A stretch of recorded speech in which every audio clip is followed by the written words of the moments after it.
Oh my god. What's up, Bacon?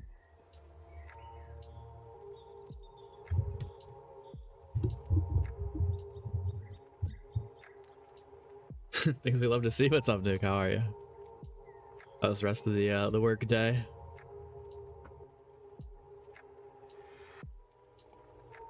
No worries, Bacon. No worries, Bacon. Appreciate you popping in at the start, though. Pretty chill.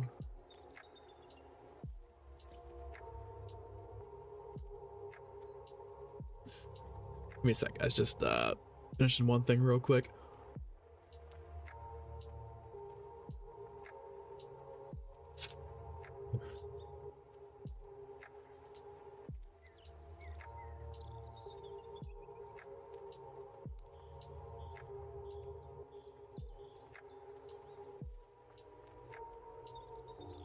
All right, I think we're good. Not so bad, thanks. Busy period, so gotta lock in, but all worth it. It's all worth it, dude. It's all worth it when you get to the weekend. Let's go. It's not even close to the weekend, but no, I totally get you, dude.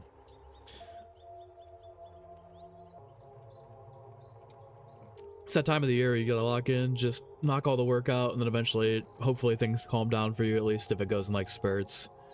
I mean, I've been in those kind of positions before where it's like, dude, you go through like 2 busy weeks, 3 busy weeks, a busy month, and then it usually dies back down for a little bit, unless it's like full balls to the wall.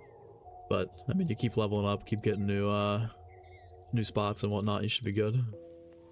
But yeah, definitely have to have that light at the end of the tunnel. Otherwise, those long ass days, if it's like 8-hour days, 10-hour days, 12-hour days, or it's just complete stress the entire time you're there and you're like, people are relying on you to get shit done. I feel that, man. You gotta have some light at the end of the tunnel.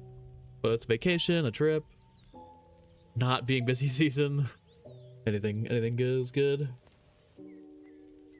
What's up, Mike? Some off-cam mining in the back. Yeah, we did a lot of stuff. I'll show you guys now since I'm done slugging my coffee.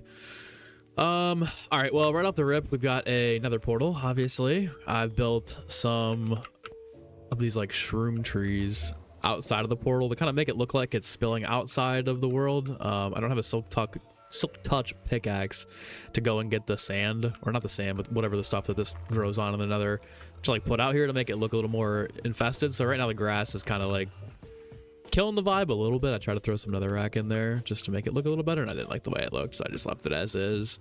But yeah, we got this going on up here. Over here, I took down a lot of the cherry blossom trees to kind of prepare for a bridge and another walkway over here, because it's getting annoying running down and up. Just get over there to the farms. And then over here, it's pretty much the same. I just threw some bone meal down to grow the grass out a little bit more. I put some trees down to spice it up. I don't really like the stark difference in basically 3 different trees here with the cherry blossoms, the oak, and then these just custom trees that I built up here. But we'll get over it. I either have to commit to pretty much tearing down all the cherry blossoms except for maybe like a small little area and just replacing it with oak, because I think they look better, and you can kind of like hide things a little better too with these types of trees. And I don't really know how to make cherry blossoms look good yet, so I don't know. We'll see what happens. I don't know if I'll completely go away from everything and tear everything down, but I'm thinking about it at least. Let's go ahead and get situated over here. So let me know how the volume is. I had to keep the desktop audio on and switch some things around instead of using the audio caption, or the audio capture that I was using. So I keep getting these distant horizon messages. I don't know what that's about.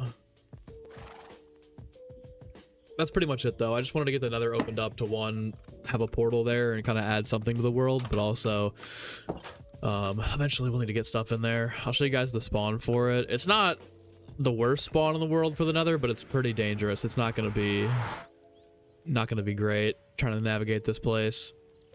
I'm probably gonna fucking brick my PC trying to load this in. There we go. Yeah, so we're in one of these biomes. It's cool, but again, I can't mine this stuff up without a silk touch anything. I don't really know where that goes over there. I didn't explore too much that way, but then if you go through up through here somewhere, yeah, I have like a little walkway towards another area of the Nether, and it gets slightly better. There's like a basalt area over that way, and like some blackstone and shit, but it's pretty far away. It's pretty dangerous to be up here. I don't love the spawn, but at the same time, I guess it could be worse. So we'll see what happens with the Nether, but I don't really have any reason to be in here except for just getting some like raw materials. We're gonna have a lot of stuff ready to go to explore this place, but just to get the portal going, make it look nice, add a little another functional area in the world. Again, I'm gonna probably save some of the mega builds until we're like really stocked up on gear, just because it's gonna take me months and months of just kind of getting things naturally, as opposed to like setting up auto farms and going into the Nether and getting everything we possibly can set and ready to go to build up here, rather than just start out right out of the gates. But yeah, this is another portal area. I cleared off some more area down here, and eventually we'll make a walkway further down here into this area, because I still want to do like some sort of a giant mountain base for the long-term goal here. But I think just for the short-term setup process of the world, before we start either making the mountain base or doing some crazy projects down there, is just to kind of get everything, oh fuck, situated. Dude, no way we got out of there without exploding. Okay, let's just let's take care of these guys real quick, and then we'll get back to what we were doing. I really got to mob proof this area. It's getting dangerous. Like the third or fourth close call I've had, either at the farms or up by the portal or my house with a creeper. So we gotta chill out. Do it. Nuke game. Need some emojis over here, man. Some good Minecraft ones. Alright.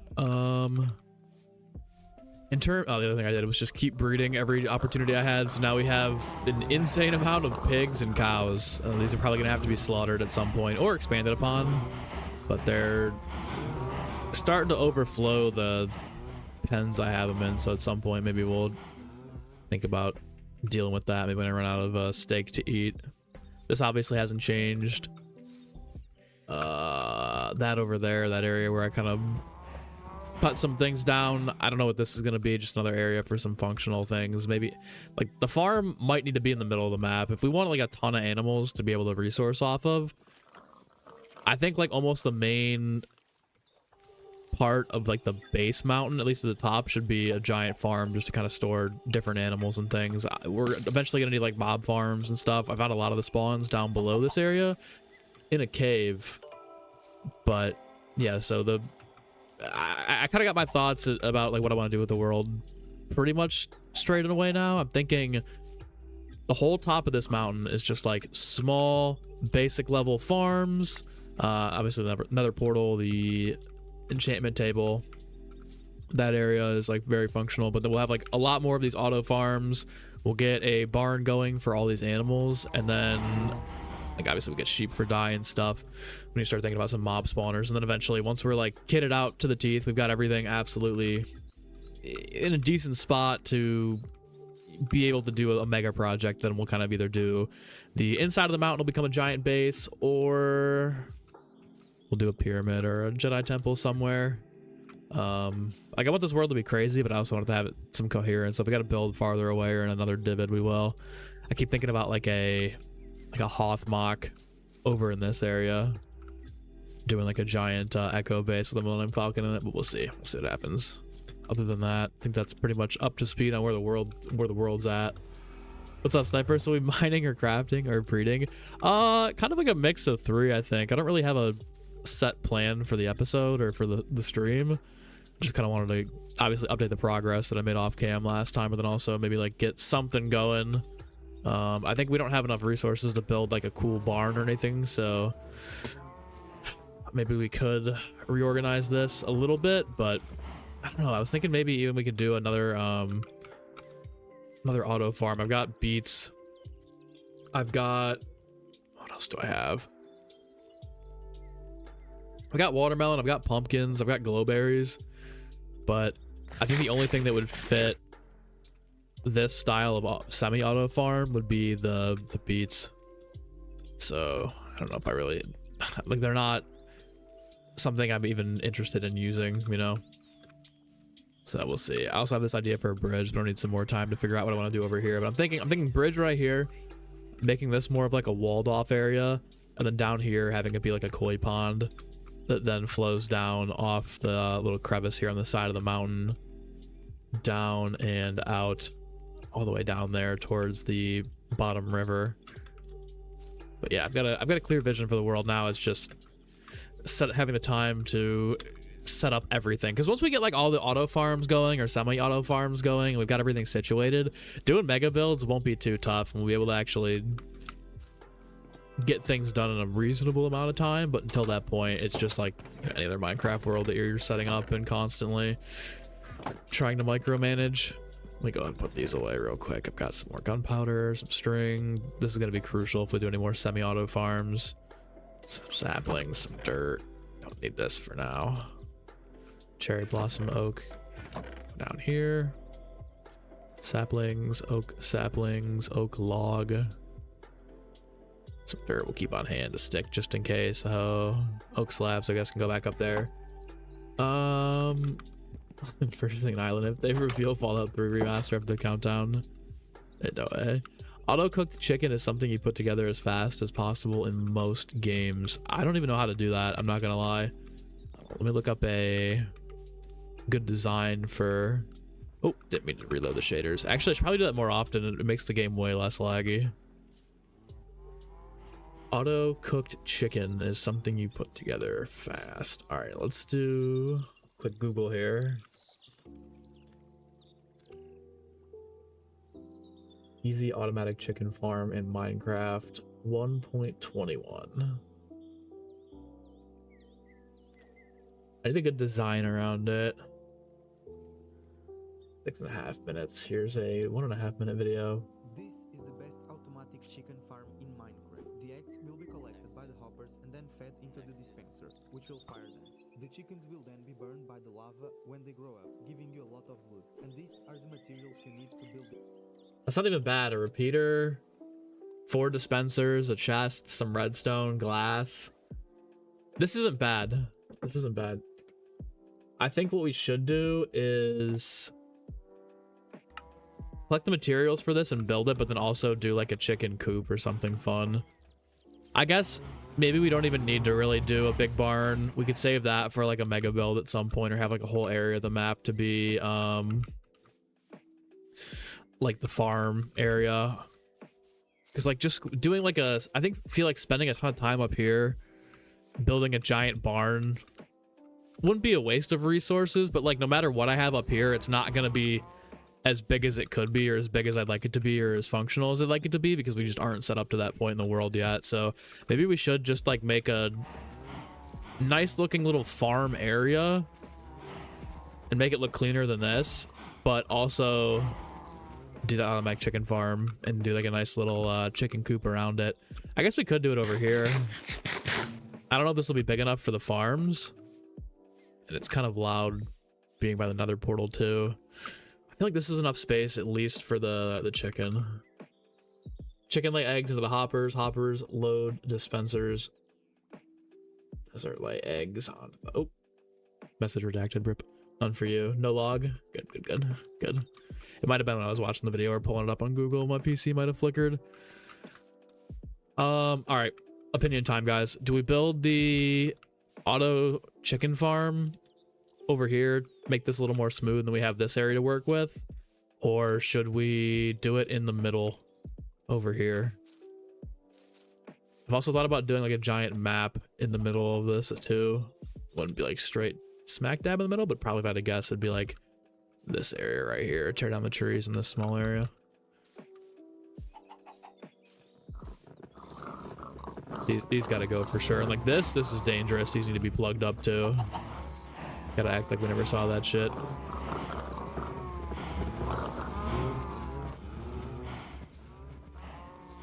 What do we do over here? Another question. There's a lot of area over here too. I never really thought about this. Although if I were to do something over here like that, I think it should just be more of the farms like this. So maybe we could do some sort of like semi-auto farms all the way down and then across this way and have like most semi-auto farms. Okay. Let's run this. Let's run this. All right, so I'm thinking this would be a good area for it over here. There's another fucking way down the cave over here too. This stuff needs to be patched up because that's where all the mobs are coming from, I think, and it's dangerous. Is this where I don't even know what this is? I've never even seen this crevice. All right. Depending on how many chickens you use, it can be loud, so you would put it closer to other animals than the main base. Okay. I'm thinking I'll fill in this area too. Then I think this is far enough away from the main base where I'm not gonna be able to hear it, because like this is loud, right? And I can barely hear it being this close next to it. You have to get like decently close. I mean, you might be able to hear it up in the nether portal, but who cares? And I think this is far enough away where we're not going to hear it at all, period. Auto kelp is perfect for fuel, too. That's another good shout, dude. I'm going to have to go exploring for some kelp. Alright, I think we start with I like the auto chicken farm suggestion. So let me grab some wood to make a couple of chests. This might not be enough. I don't think this is enough. Oh, perfect. Needed 2. All right, so we need 2 chests. We need 4 hoppers. That's going to be a tall task. Just see what we need here. Well, more boxes and iron. Oh, yeah. Okay, so we're going to need a shit ton more of the chests. Might as well just take a half a stack and make some more planks.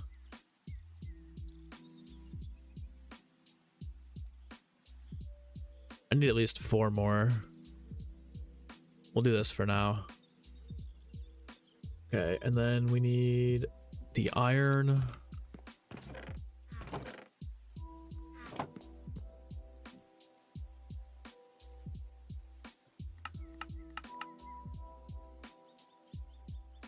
All right, that's good. Then we need a dispenser, so we'll need a bow. I think I have one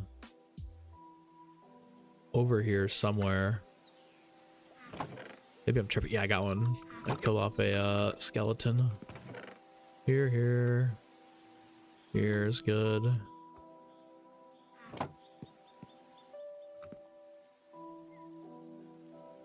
All right.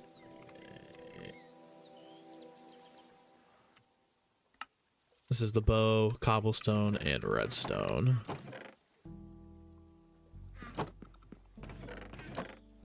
Gotta get my shit together. B-Rad, what's up, dude? It needs a fresh bow? That ass.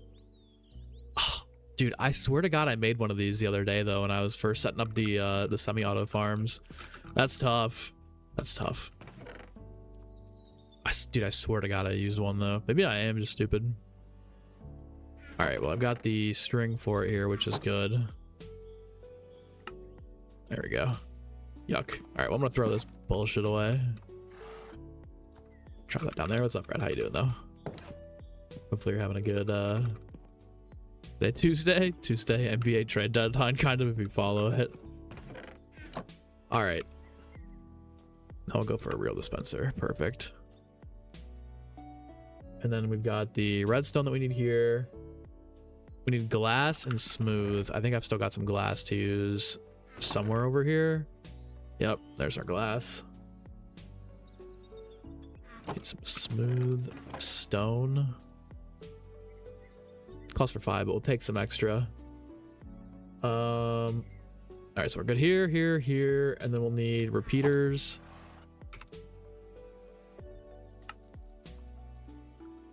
Damn, dude, I actually need stone too. This is a kind of an intensive build.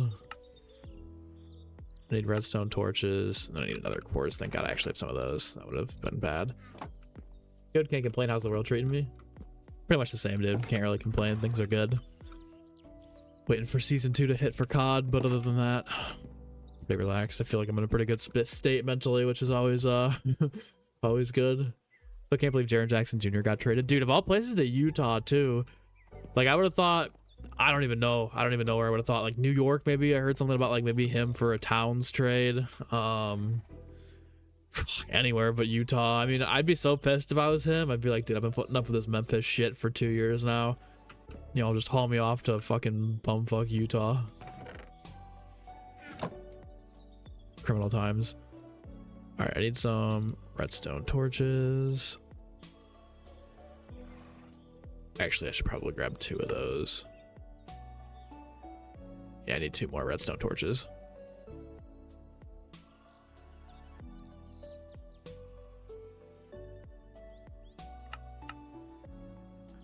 All right, there's the repeater.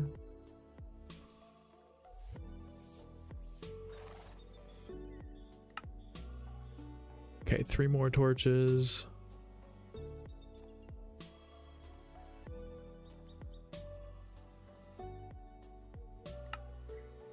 Perfect.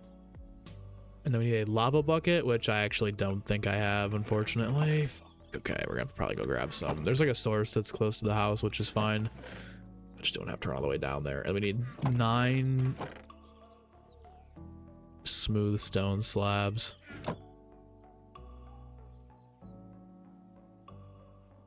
Yeah, I gotta go throw this in here.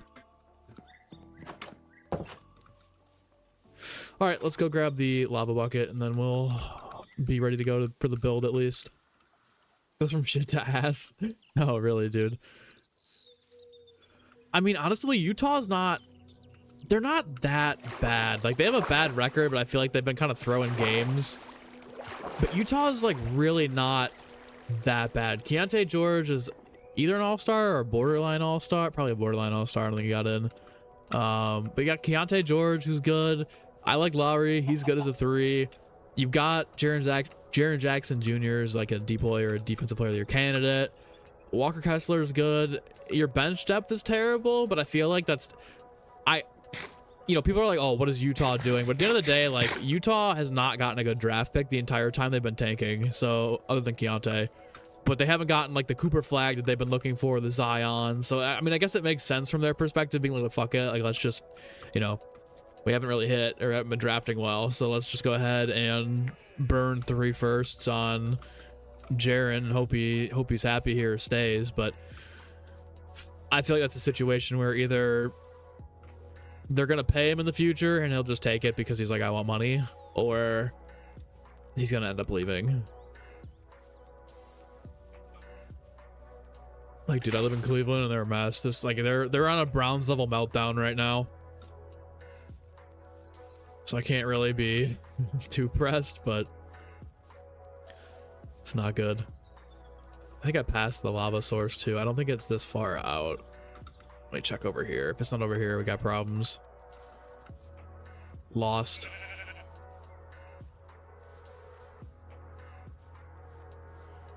Uh-oh.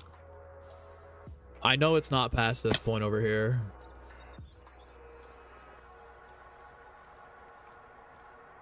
It's gotta be over, dude. I don't know where it was, but I know there's one super close. I could just steal lava from another portal and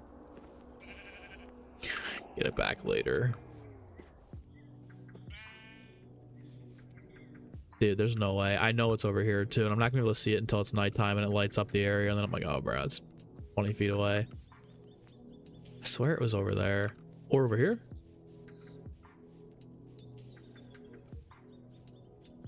Nope. Okay. You're a Bucks fan, so you know the feeling. Hey, at least you got like one good championship out of Giannis. That's hype. I mean, I was happy for you guys when you won. I kind of wanted the Suns to win, but I wasn't mad at either team back then. But, yeah, dude, I feel like Giannis has been bullshitting this whole saga for the last few years.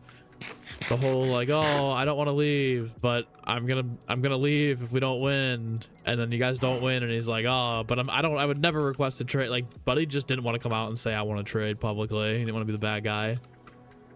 So I don't know. I'm hearing Giannis to Minnesota. I don't know what they have. Oh, here it is. Like, this is super close to where I was. I don't know if like they have anything you guys would even want. The more I think about it, like, what is...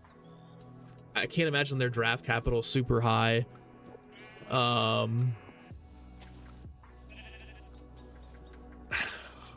like, I don't know. I think your best bets would be holding on until the offseason when other teams can make actual offers other than what they have right now, and the cap flexibility is better. But bro,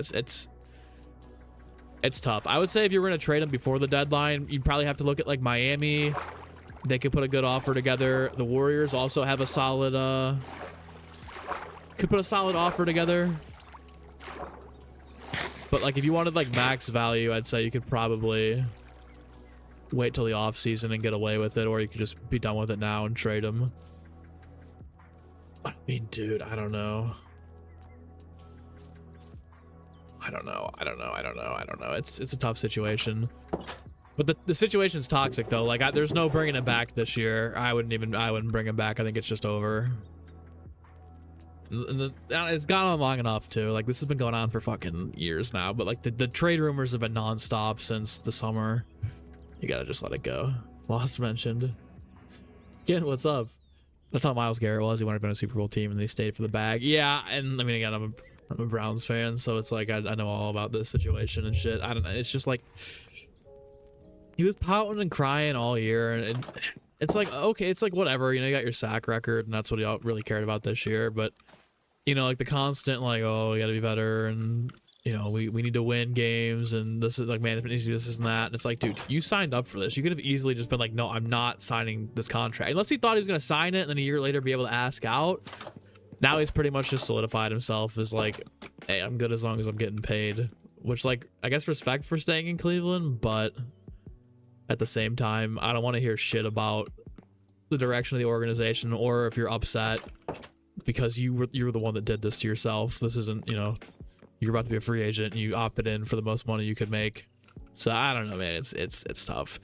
And I don't blame the athletes for doing it for the money in a certain sense either, because like, you know, a $200 million contract is not a $200 million contract after you have agent fees, healthcare fees with the NFL, or whatever league you're playing in, taxes, all that stuff. Like it's still, I mean, dude, you're still touching like $150-160 million. Like you're gonna be okay. But at the same time, I don't know. I can't blame people for wanting the money. But if I was a pro athlete, I think at a certain point, especially if I'd made 400 mil in my career, it's time to win, you know?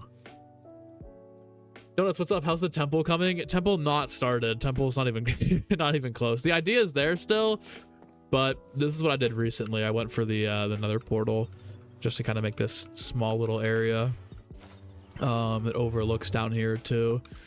I still like the idea of the temple right there. Jedi temple down here would be so crazy, and there's a lot of space for it too, which is nice. But I think the direction of the world is going to be up here. Just anything that's like functional or semi-functional to help me stay alive, get set up, and start to, you know, produce some mega builds is going to be what we want. The semi-auto or automatic farms, the eventually like a nice farm area for all of these and some other mobs, and then, you know, continuing on to expand the farms down there and whatever else we can get. The mob spawners apparently don't work with Silk Touch anymore. I think somebody told me that, so I can't just go down into the caves and bring up the spawners for auto farms. I have to deal with that and build those myself. They won't be as easy, but it's all good. All right, I'm thinking this area for the semi-auto or the full auto chicken farm.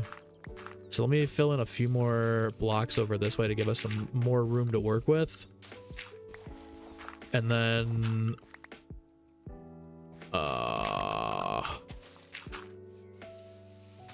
beg this last little area out over here for a little extra space. This is the level I want to be on here. Sell fat bag. Listen, man, I'm taking it. Although I'm taking it until I've made enough. Like if I was in Myles Garrett's shoes, I think I probably would have just gone to a different team. Like you're still gonna get paid. Like don't get me, like it's not like you're like going from okay, an $180 million contract to $40 million before taxes and fees and all that shit. But like, you know, you're still gonna get $100 million. I would have got, personally, I'm probably going somewhere else. I'm going somewhere else. You can get sold in the Browns. Like I fail to believe that Myles Garrett was not aware of what he was signing up for when he re-signed with the Browns. Like if you went to him and they had a plan, I don't know what they could have told you to convince you that things were going to be different.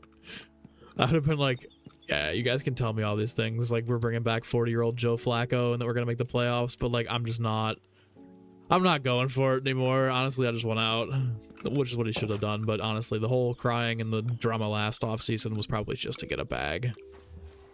Hey King, what's up, bro?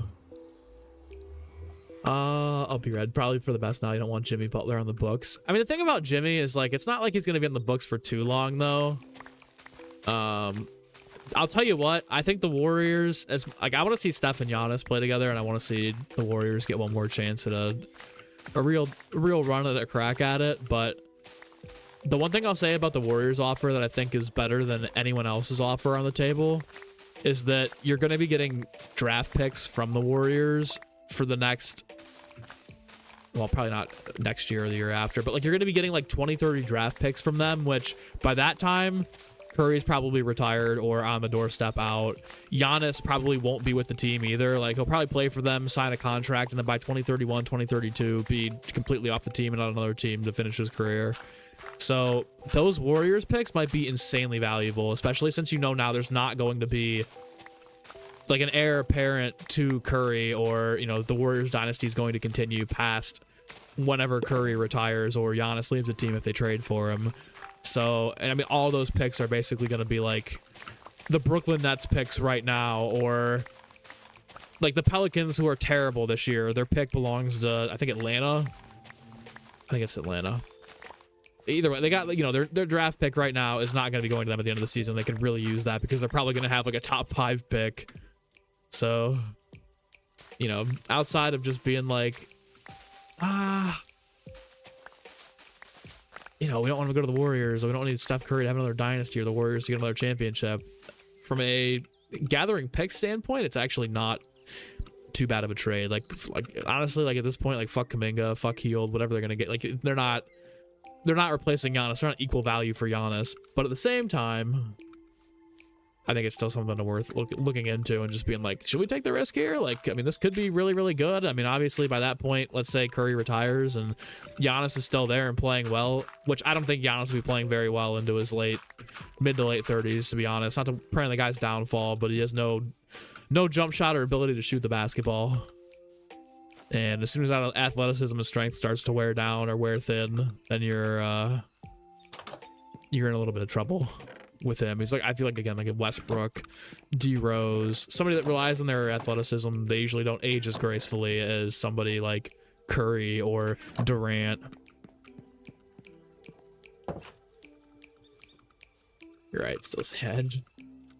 Fuck the Clippers. Dude's turned on his own team, man. Oh my god. Out of nowhere. Why? Did they trade somebody? Enjoy Jay Harden. Oh my god, did they trade? Hold on, did they make the trade? Or is this just like the trade's still imminent? Because when I got off, I was watching Twitter go crazy over them saying we're doubling down.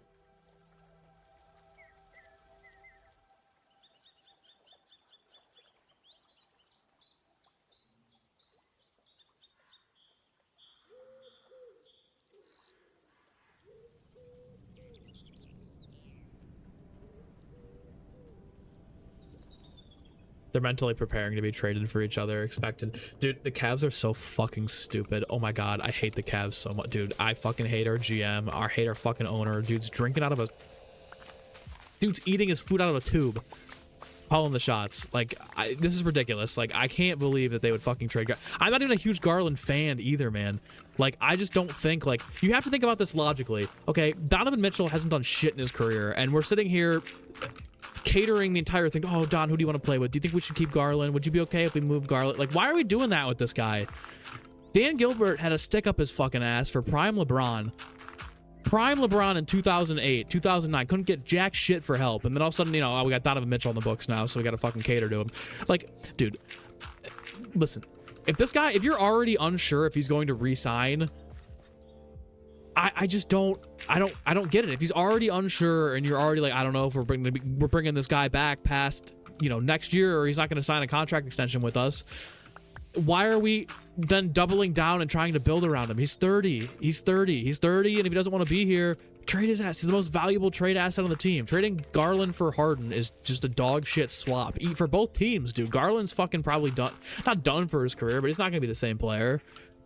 Like Garland's not going to be the same player, and you're trading a guy who's 27 or 26, 27 for a 37-year-old James Harden that isn't going to re-sign with you in the summer. Even if he says, I'm going to get a contract and I'll re-sign here, he's not going to re-sign with the Cavs. And even then, why are we signing James Harden or promising him $80 million over 2 years? Dude, he's fucking 37. He's 37. He's James Harden. The guy is just, I mean, he's not even fucking, it's not like he takes care of his body and he's dedicated to winning, but he just is he was posting gambling fucking ads today on Twitter. Like, I don't know, man. Andrew, don't get me started. You guys are going to be, honestly, I know you don't need Garland. I agree. You guys don't need Garland, but in all likelihood, he's going to be so much better for your franchise long-term than Harden, man. Even just like, I just don't know. I just don't get it from a Cavs perspective. Like, obviously, you're basically signaling that we're going all in here. But, like, James Harden is not the answer, man. At that point, just trade Mitchell. Just trade Mitchell. You could get so much more for Mitchell. You could literally plug every problem this team has by trading him to the Pelicans. And the Pelicans are fucking stupid enough to do that, too. You can literally sit there and sell Joe Dumars on fucking Zion, Donovan Mitchell duo. And fleece them, take Herb Jones, take Trey Murphy, take VC or VC, who the fuck the guy is off the bench. Take those players and just give them to us. Fill out the roster. Fill out the roster with what you actually need. Give the ball back to Darius. Dude, honestly, and again, I'm not a huge DG fan, man, but like DG is going to be good for you guys. Trust me. I don't know if he'll play this year. He might just take the rest of the year to get healthy. And if you guys are like, well, you guys can't really tank either because you don't have your draft pick. Let's go to OKC. I don't know, man. Garland, like, I don't know.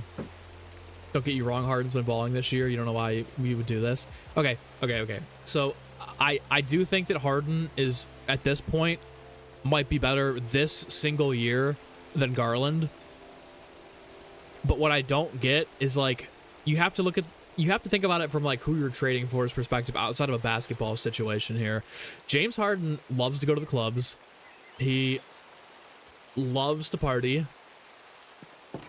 And you're not getting any of that in Cleveland. So if that's what makes him, like, James Harden was flying back and forth during playoff series. Oh my God, a fucking rainbow in Minecraft? What the fuck?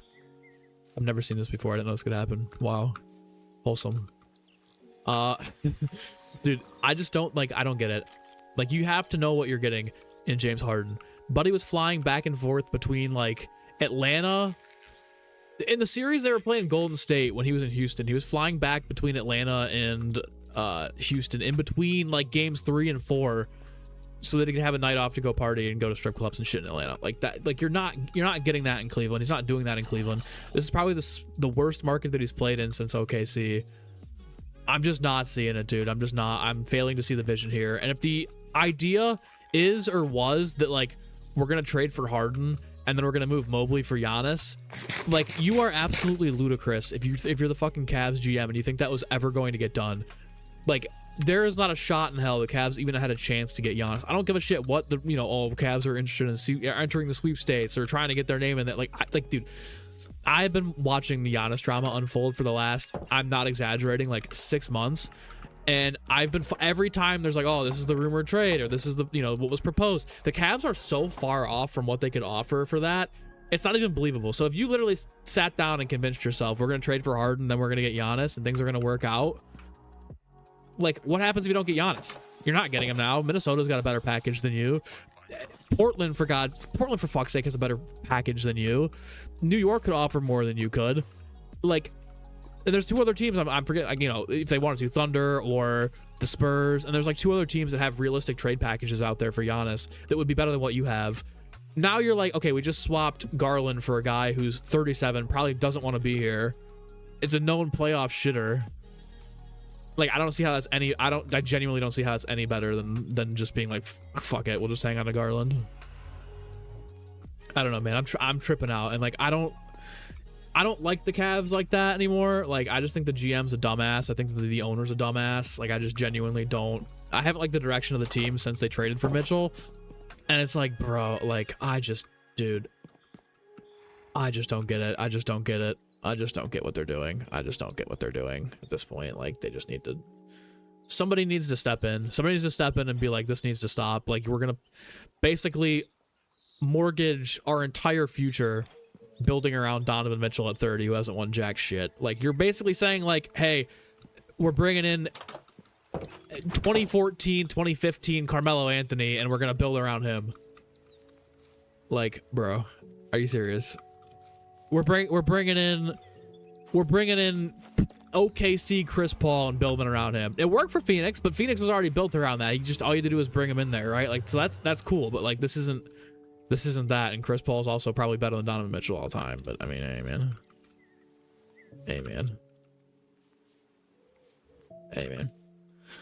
No offense, but if we did take a package of Giannis for Mobley, you would have died in Minecraft. I like Mobley, but that would have made you so mad. Dude, I'm going to be straight up with you. Mobley is so overrated. As somebody that has watched this guy and his career progress, Evan Mobley is so overrated. Defensively, he gets bailed out a lot by Allen and having somebody on his weak side and somebody else out there roaming the paint too. But offensively, the guy has made zero strides. Part of that is because Mitchell got traded to the team. So, like, when you trade for Donovan Mitchell, you're obviously, he's like a 30% plus usage rate player. So that means 1/3 of every possessions of the game, he's basically ball dominant, right? So how do you expect to develop somebody who already has a limited offensive bag if you can't throw it to him?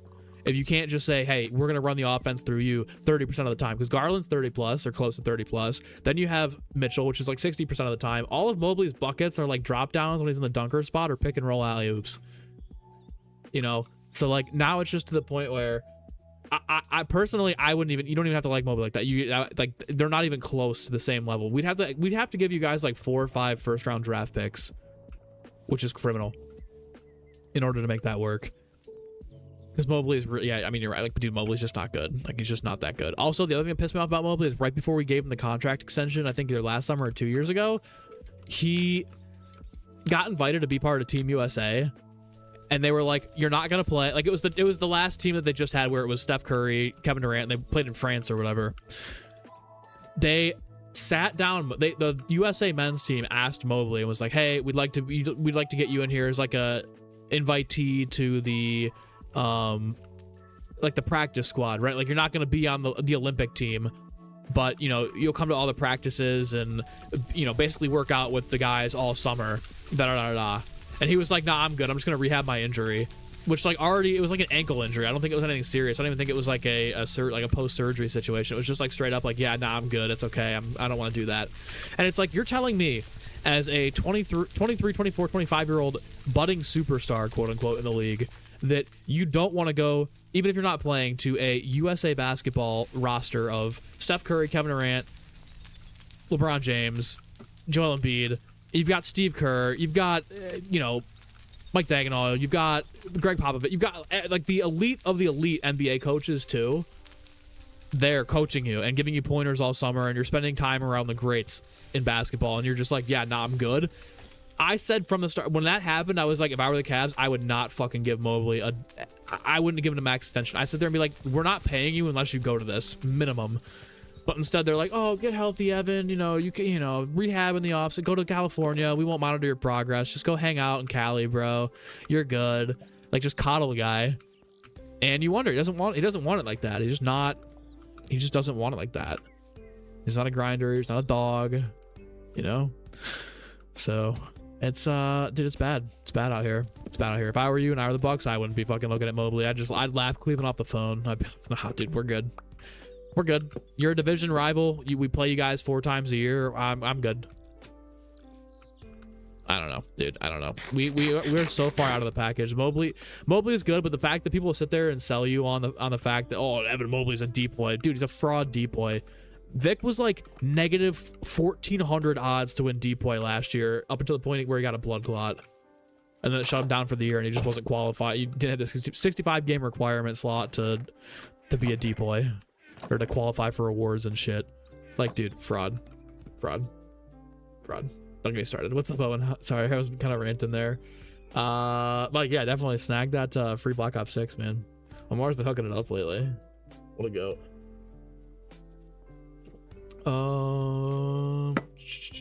Let me catch up. I think that's everything for the most part. Yeah, dude, I don't know. It frustrates me so much because this organization is so overvalued. Overvalued. The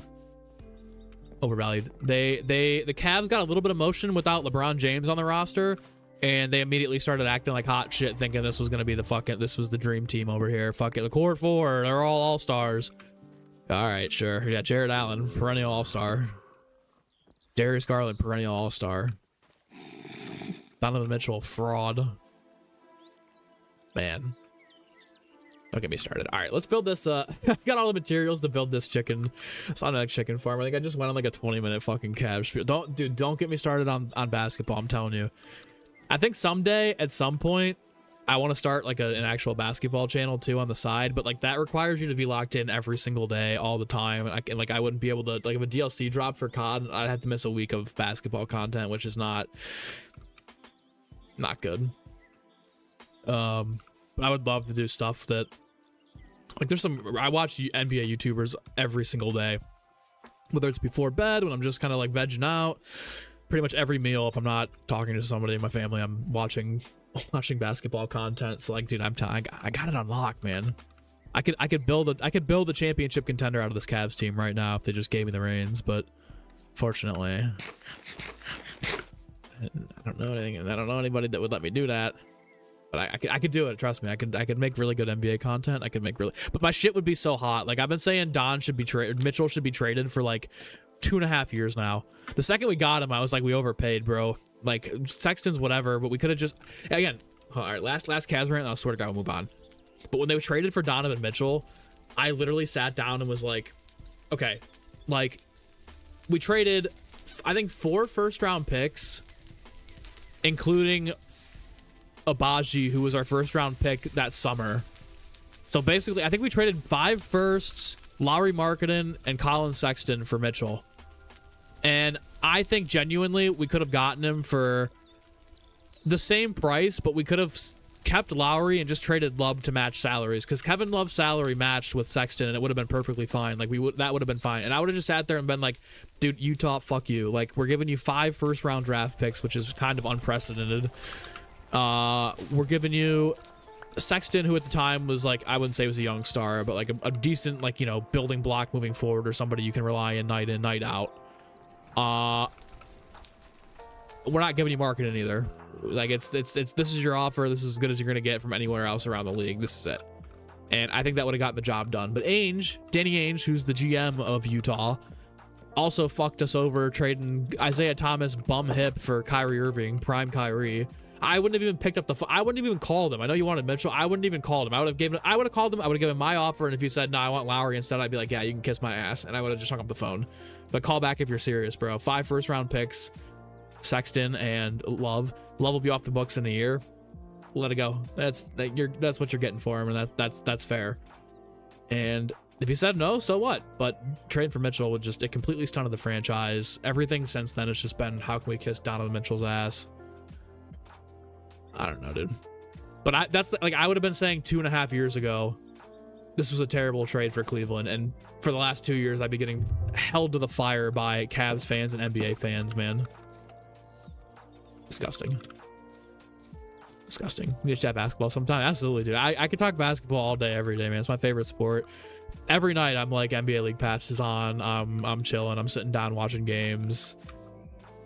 It's my favorite pastime. My guilty pleasure. Favorite pastime. At least we didn't sign the whole retirement home, all you'll say. I mean, that's true. But you guys have had about the same success we have the past 2 years.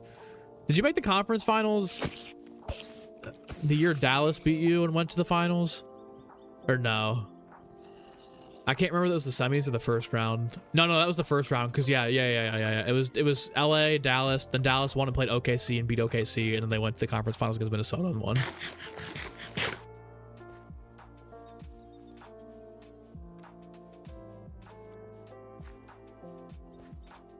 What's up, Bacon? Welcome back. Sorry, I've been just absolutely bitching about basketball. Or I swear to God, we're gonna build this. We're gonna build this right now. I got the video up here ready to go. We're gonna build this. We're gonna get this done. I'm sorry. There could be 0 people in the stream and I'd be still rant. Dude, I'm telling you, I can just sit here and just rant NBA all day. It doesn't matter who's here. All right. Let's do. Hopefully this is enough space. But he said 2 here for the collection chests. And then the hopper on the right side going into it.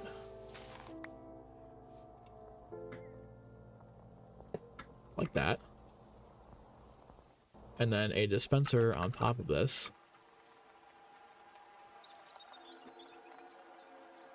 With a, it looks like slab on top of the, yep. Oh. There we go. Real.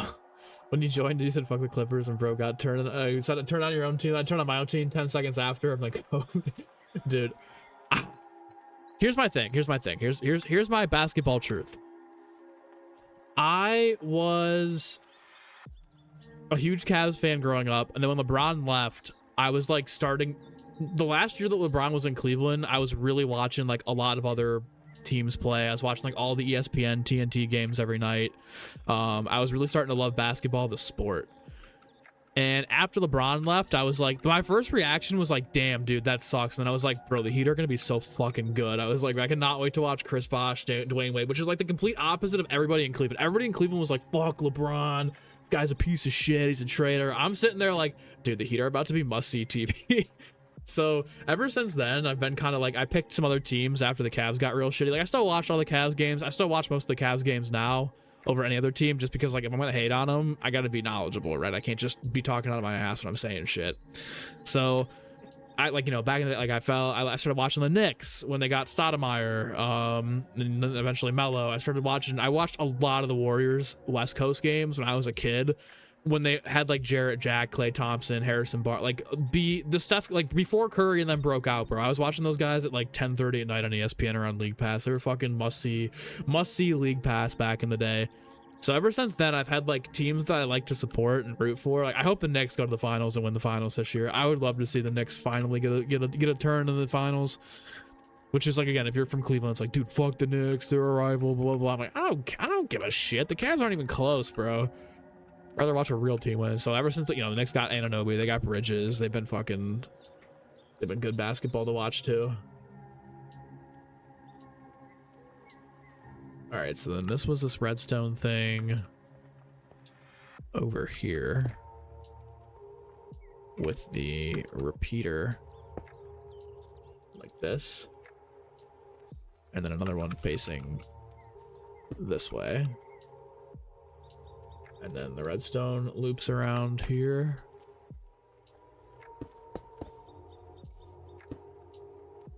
Like this.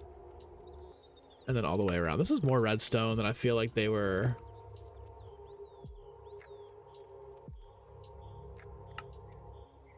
calling for. All right, and this goes up here. And then that goes like that. And then glass out in the front. Ooh. Like this. And then a hopper on top of this here. And then more coming back this way. Oh my god. Interesting. 3 temporary blocks and all glass around. Is this right? Oh my god, I guess it is right. You'll never know how anybody can look at cat food slop and think it's appetizing. Oh, tuna? Oh, tuna itself is terrible. Tuna itself is like literal cat food, you're right. But if you dress it up with like some celery, some spices, ooh, you could have a real good tuna salad. Throw some egg in there too. Could be really, really good. But you gotta dress it up. It can't just be straight out of the can slop. I'll give you that. Place 3 temporary blocks. All right, let's do this. And then glass all around. So it's on every side here. And then above, I see, okay.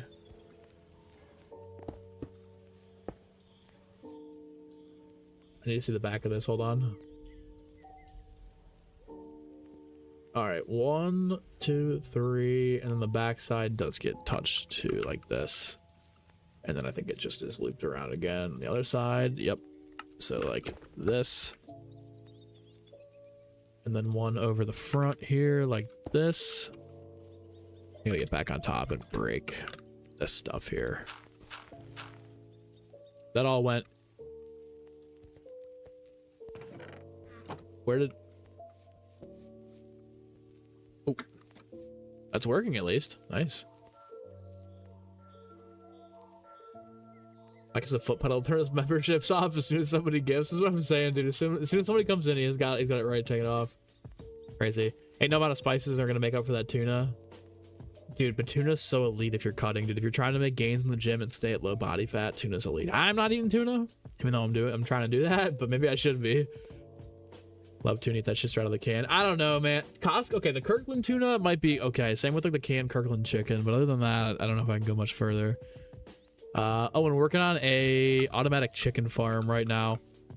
We're actually pretty close to being done. This is a very simple build. I'm gonna try and dress it up a little bit after this, but we're just getting this knocked out of the way for now. I'll probably end up just building like a chicken coop looking structure around this to dress it up, but for functionality reasons, we gotta get it started. Where'd you get the mic files? I need to see the mic files, dude.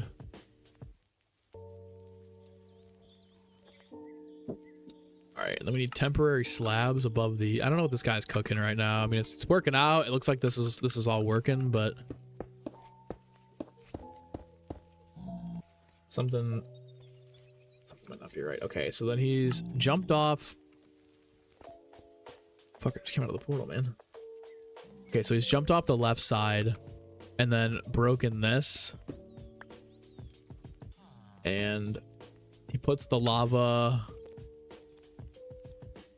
right here. Oh god, oh god, oh god, oh god, oh god. All right, yeah, we're gonna have to do this quick.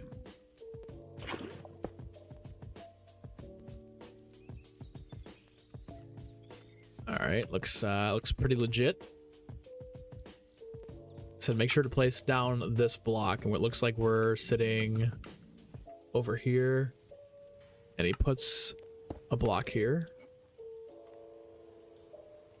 Lure some chickens using seeds. Put them inside. All right, well, we're gonna have to gather some chickens, but now I think this is it. I think we're done. We're definitely gonna need to dress this up as like a chicken coop, though. I don't want this just sitting over here looking like a fucking monstrosity.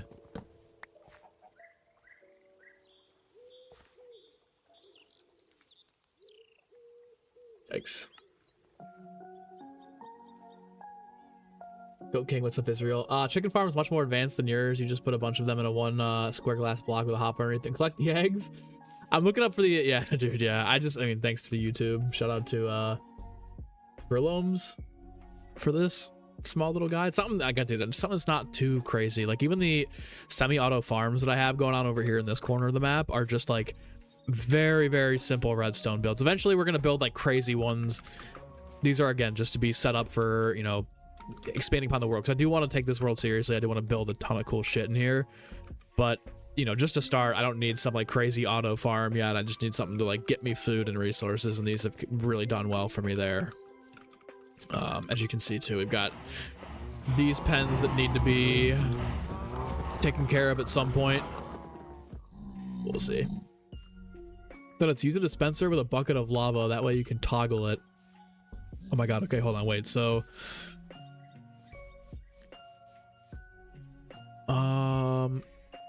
shit. I don't really...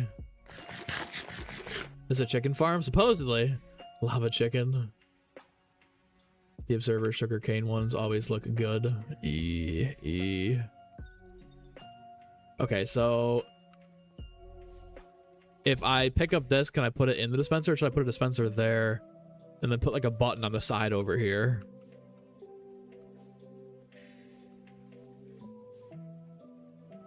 This is good too. I would rather have it, yeah, toggleable me is like the button. That's totally more me.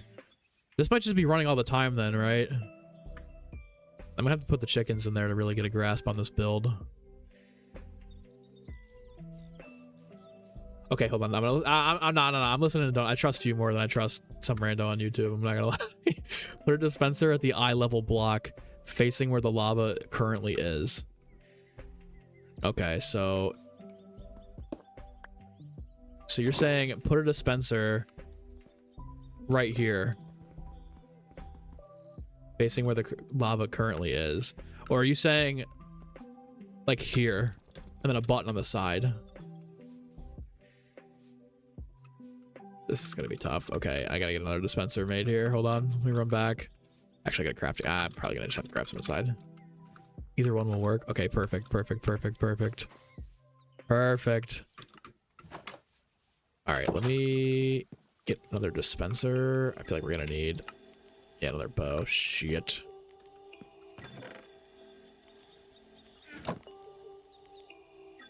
All right, there's the bow.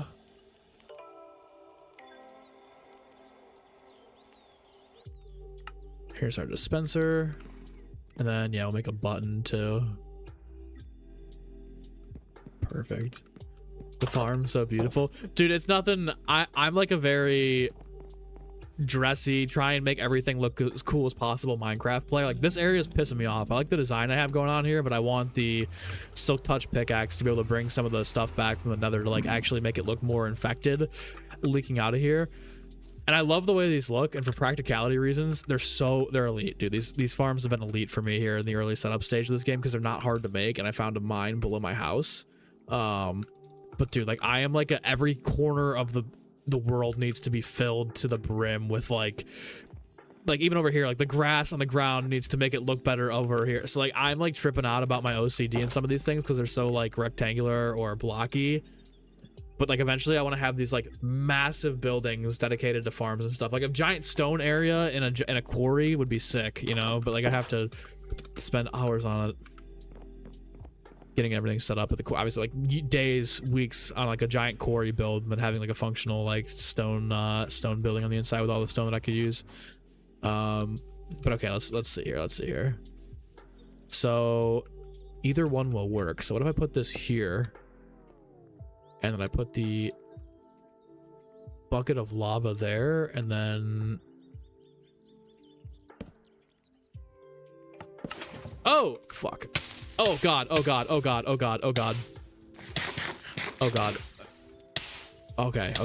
Ow.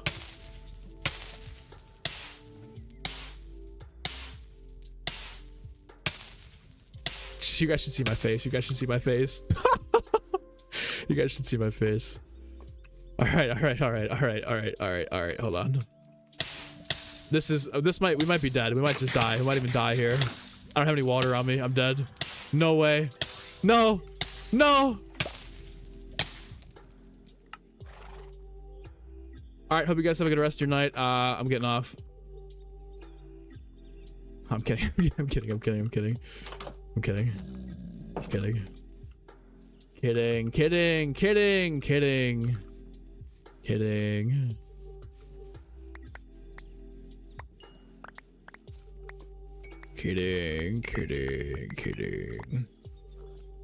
It's alright. I wasn't planning on enchanting anything for a while anyways, so we're good.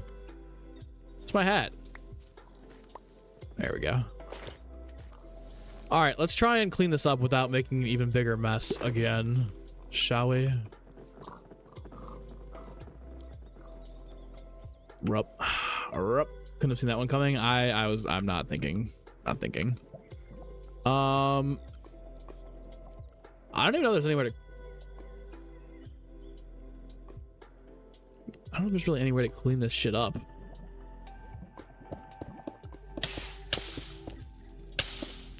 Okay. Yeah, that's just great.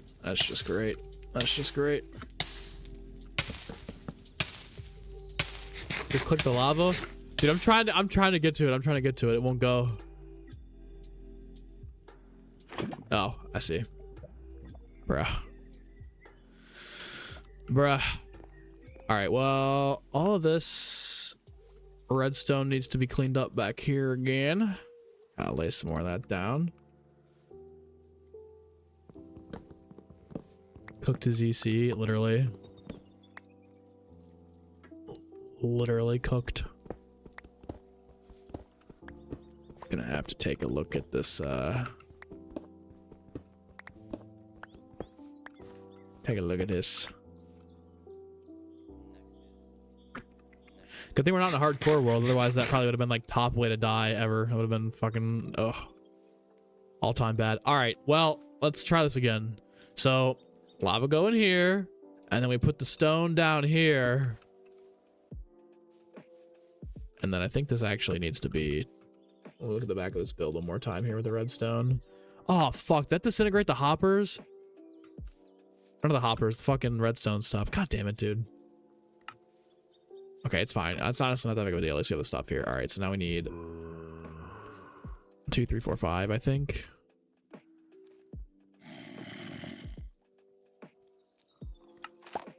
Need more smooth stone.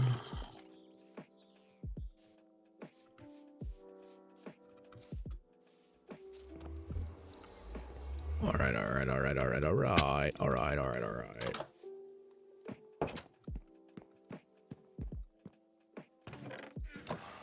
I'll throw this over here. Perfect.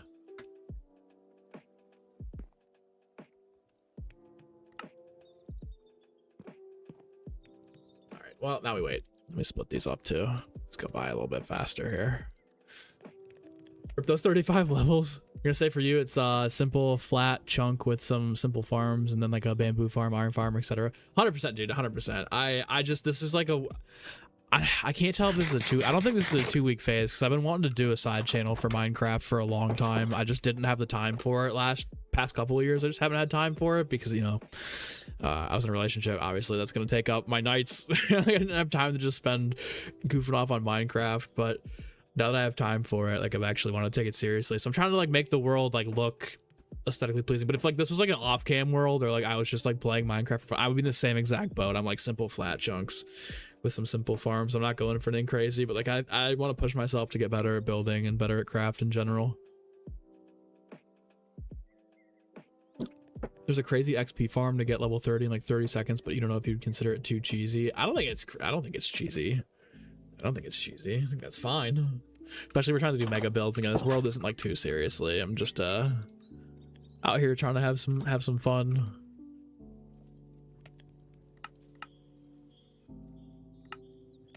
We got the quartz. We just need 2 more torches. I am dumb. Oop. Redstone compactor. Beautiful. Beautiful.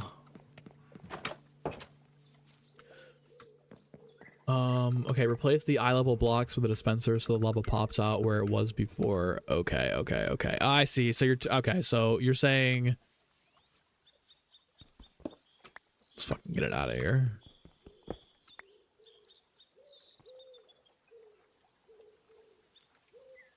You're saying put it like, oh, I see. Okay, I see.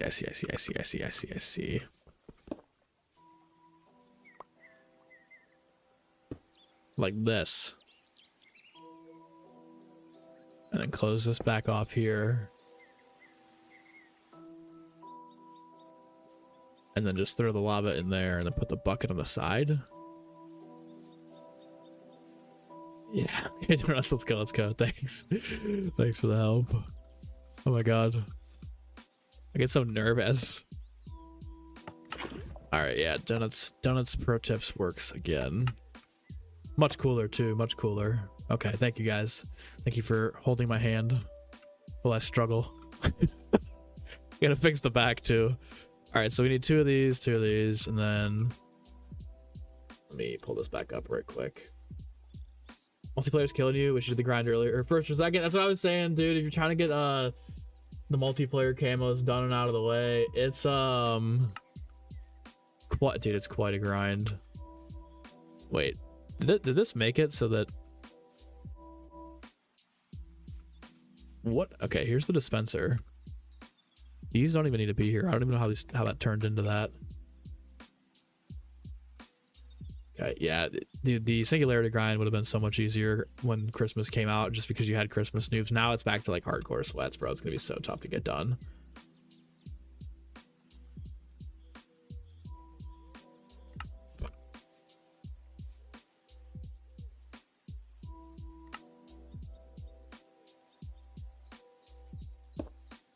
Okay, and then this goes back here like this. And I think that on this side too. Yep. And then the redstone leads from there and around this way. Although I think it didn't go...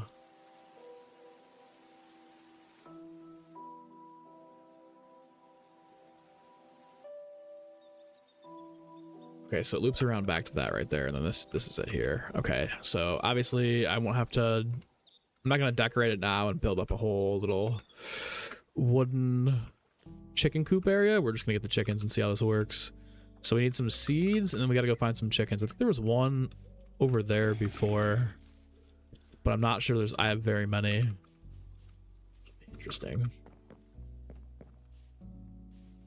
Not looking forward to doing it yourself. SPM is way better than simple matchmaking, right? Yep. Simple matchmaking's not bad. It's just only bad when there's not very many people playing the game. I've run into so many of the same players, even on Warzone this year. I run into the same guys every fucking lobby. You're still 5 out of 30 Doom. Still, dude, you got all year to work on it, man. You're almost already there, and it's not even DLC 2 yet, so you're a big shot on the grand scheme of things, man. All right, hopefully that there's still a chicken over here somewhere. Look at this guy right here. Here we go. Come on, buddy. Yep.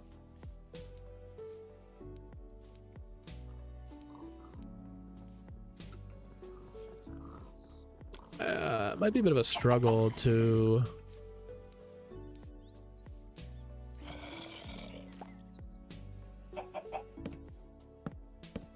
Okay, here we go. Come on. I'm not gonna fall in here. Come on. Go in the... Yeah, dude, look right here. Go in the thing. There you go. And I fell in. Unbelievable.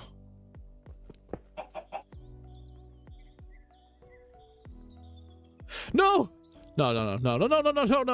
Oh my god, dude. Oh my god. Come on. Struggle. Everybody look away. Come on.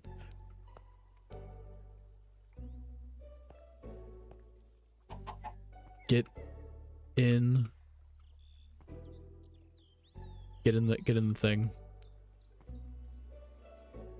There we go. Perfect.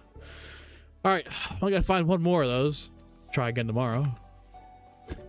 Jesus Christ. Maybe you're just getting older, but you wonder how many players are willing to play a competitive PvP game nowadays. Feels like people have gotten less patient for that type of stuff. Dude, 100%. I think you actually are right on point there, dude. I think a lot of it is like people are treating, especially the older audience that maybe grew up playing COD. People are opting to not come home and sweat their ass off on a video game like that after work and just try to wind down, whether that's like Nuke Man said, television, YouTube Shorts, TikTok, Netflix, sports, even like the lesser sweaty games, sort of like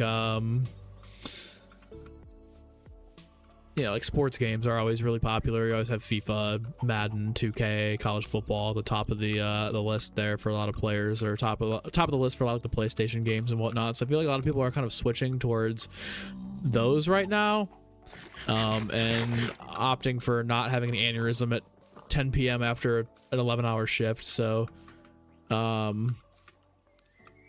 yeah, man, I think that I feel like it'll come back around at some point. Like there's always a pendulum swing, right? It always honestly comes back around. Things always, especially in gaming, die off, come back, die off, come back. It's the cycle of gaming. How everything always makes a revival.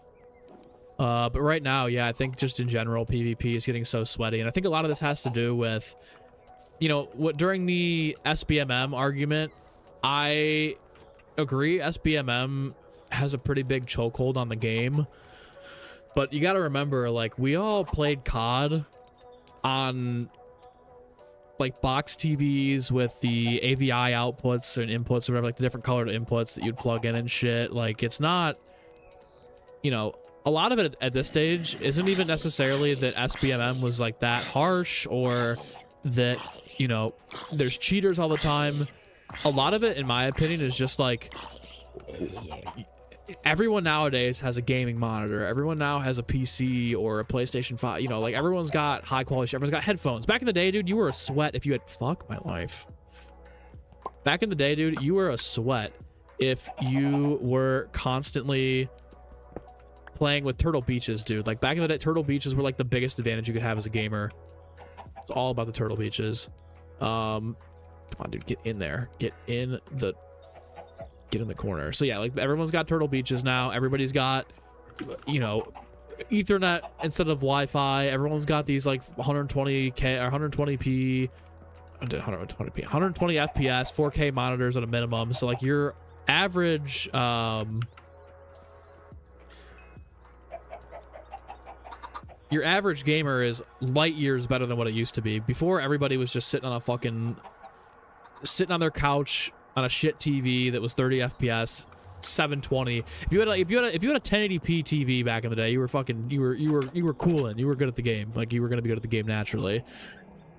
So I think that's a lot of it too. And so now everyone's just like, bro, I can't compete. Not that you can't compete with the, you know, kids that are playing the game or the younger people that are playing the game anymore. It's just like, you know, you might not have, you know, the average casual gamer might not have a real rig or a setup, which you're going up against a lot of people. So it's very interesting to think about. And again, I think everything will die down, but eventually I think it'll all come back again.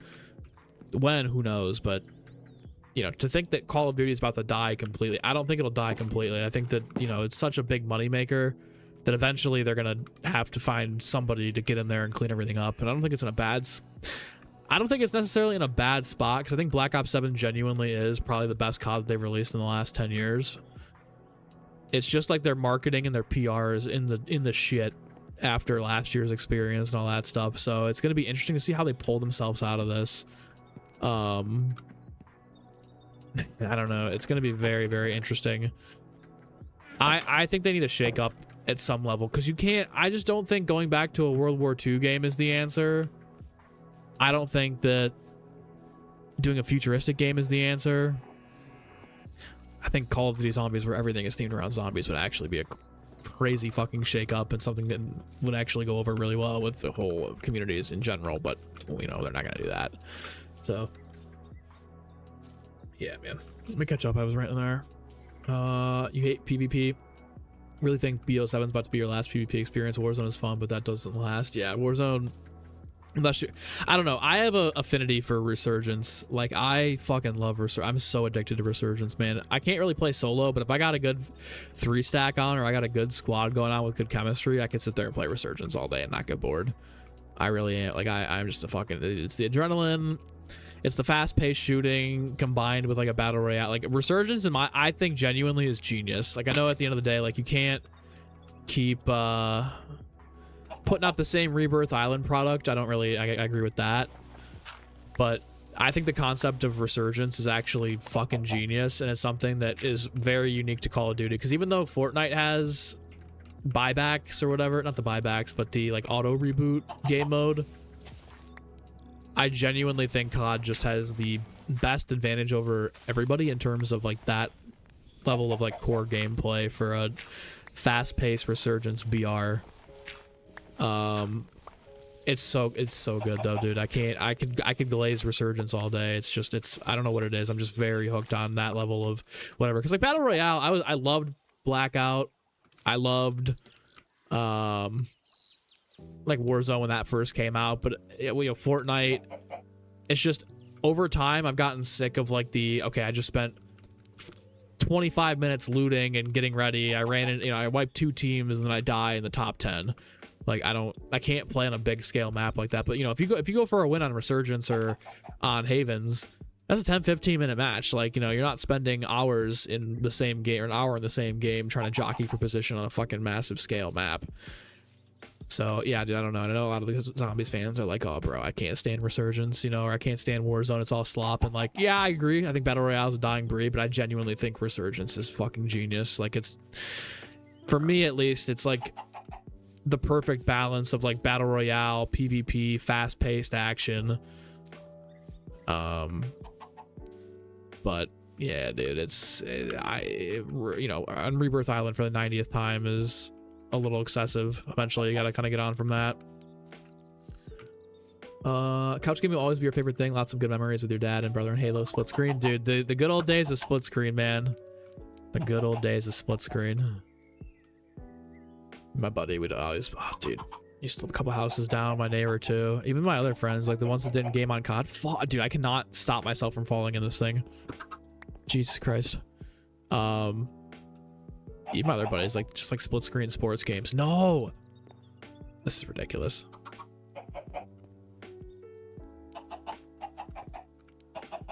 I can't walk and chew gum at the same time.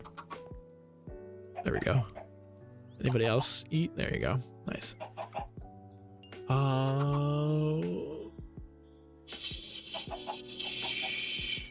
Don't think you've been anywhere near the scale of MP since the OG MW2/Halo 3 days. Oh my god, dude, Halo 3.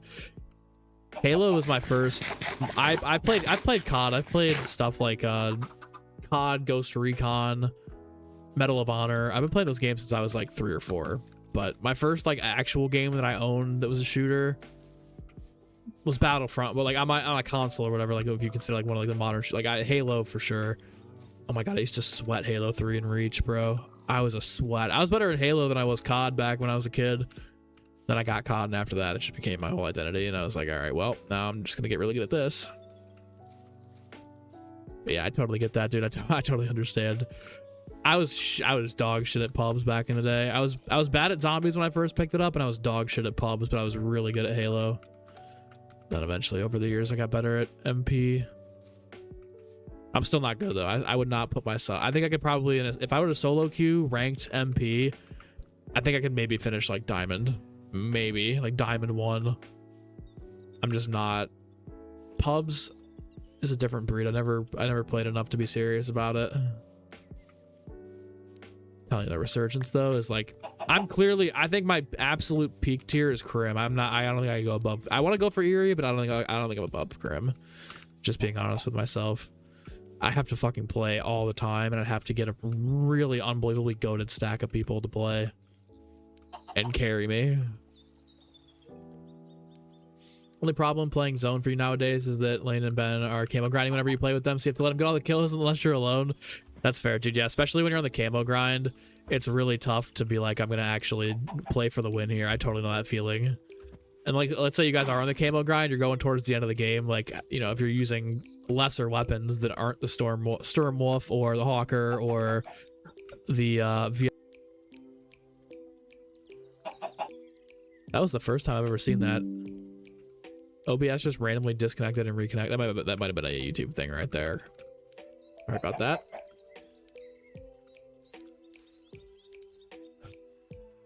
Halo to Halo 3 was truly the golden age of gaming. Dude, Halo, I think into Reach, because like let's do okay, like Halo into ODST, I think was PK. I think Halo peaked at ODST, but was still really good in Reach. But that whole era, dude, from Halo 1, COD 2 to like Black Ops 2, I think that was like peak gaming era of our generation. I still think like peak gaming all time is probably Fortnite to this day. I think it could still get to a point where like another game comes in and captivates an audience like that. But Fortnite's the last real time I saw a video game absolutely just dominate the market, dude. Like it's all anybody plays and anybody talks about. Fortnite was like the last big game. I'm gonna have to kill some skeletons here to get over to where I want to go with this chicken.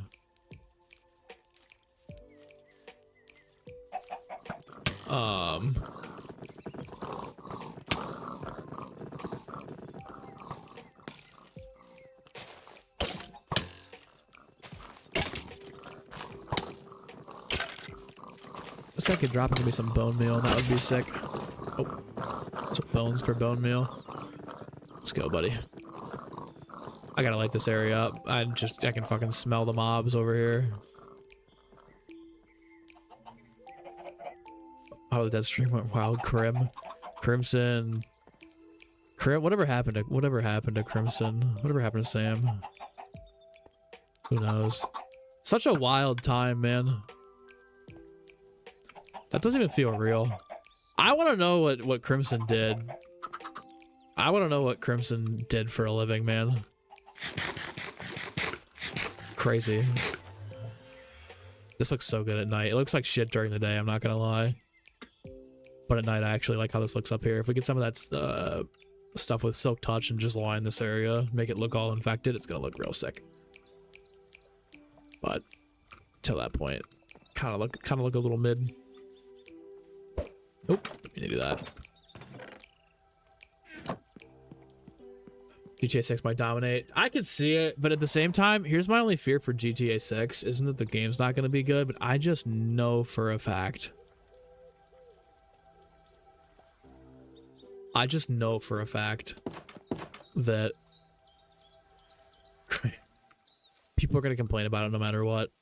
People are going to complain about it no matter what. We're at a level of society. We've reached a certain level of just toxicness in society where everything needs to be heavily critiqued. GTA misses the mark on this and this. It's not like GTA 5. That's what I'm gonna hear. It's not like GTA 5. That'll be the next big cry. Take me back to 2014. I'm waiting for it. All right, let's see what this does.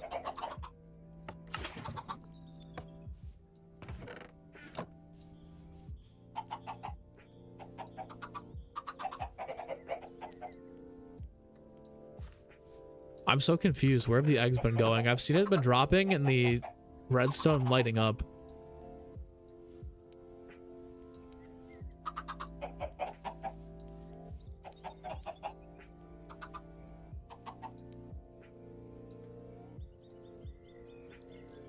All right, hold on. Let me take a look at this.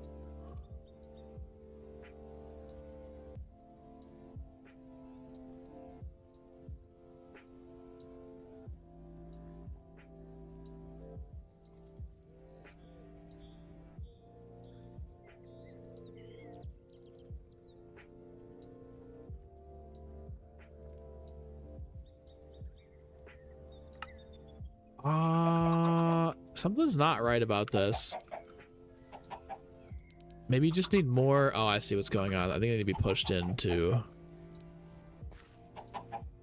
the lava. Oh, there's glass right here. Wait a minute. Something I feel like isn't right about this. Give me 1 second, guys. I'm sorry. Let me take a look at this.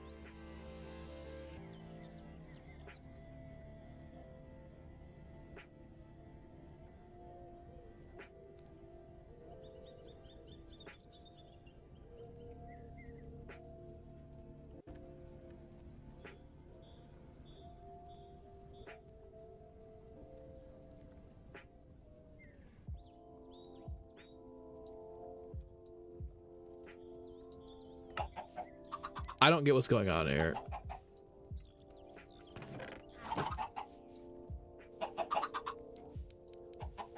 The eggs should at least be filtering. Let's see. GTA 6, MW4 could be good, who knows? And then Zombies Chronicles 2 in 1 year. And for a new golden age, I would love it, man. I would love it. I got some questions about Zombies Chronicles. I'm hoping and praying. But dude, yeah, that'd be, oh my god, we'd be eating so fucking good. I think the 20th anniversary, I think if the only like good thing about COD being in the shitter the past few years in terms of just like negative PR and stuff is that like Zombies has somehow been thriving. That just burnt the... Something isn't right about this because it's not collecting the eggs the way it should be.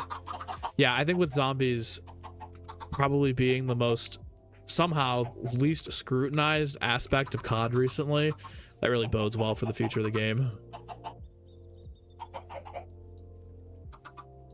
I'm in though, dude. Oh my god, we'd be eating so good, bro.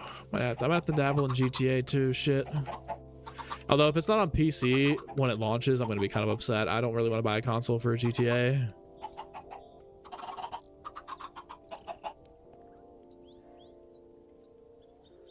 Okay. Is the hopper connected to the chest? Ooh, that's a good one. I think so. Let's take a look. That's a good shout, Mike.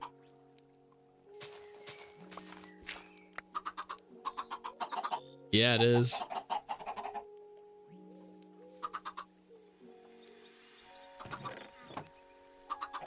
Where are they? Where is it going though?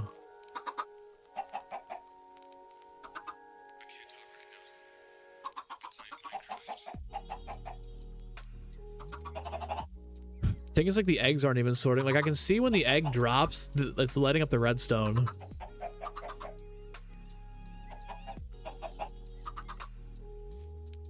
These don't look I mean, they have to be connected, obviously, but like, they don't look connected there.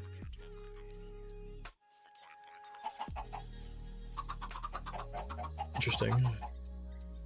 Crispy and juicy, not even a snack.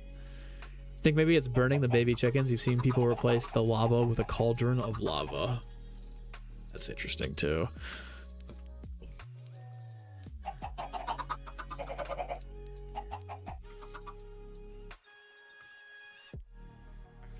But shouldn't it, the guy in the video is showing that it's collecting the eggs too.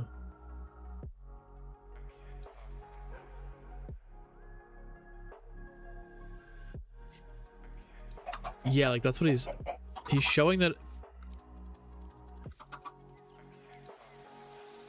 Okay, like here's a dispenser. Shouldn't this?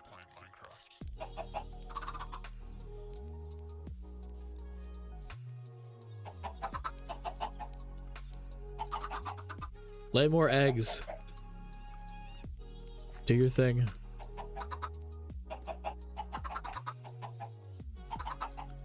Nothing.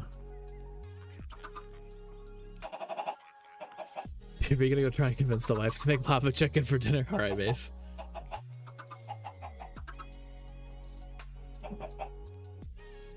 The eggs will automatically be dispensed. Okay, so I just saw it go down. Look, look, look, look. There you go, there you go, there you go. But it's not going to the chest. Where is this fucking going?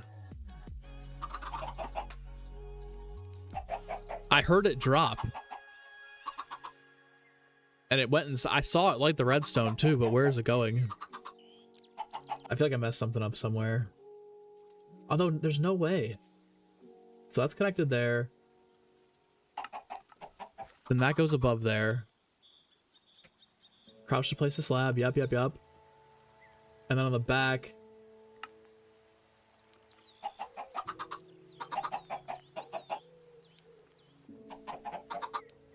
This here, over there. This way the redstone comes around here. I mean, this is the whole setup here. It's just auto throwing the chicken to try to get a baby chicken. Oh, I see, I see, I see, I see, I see, I see.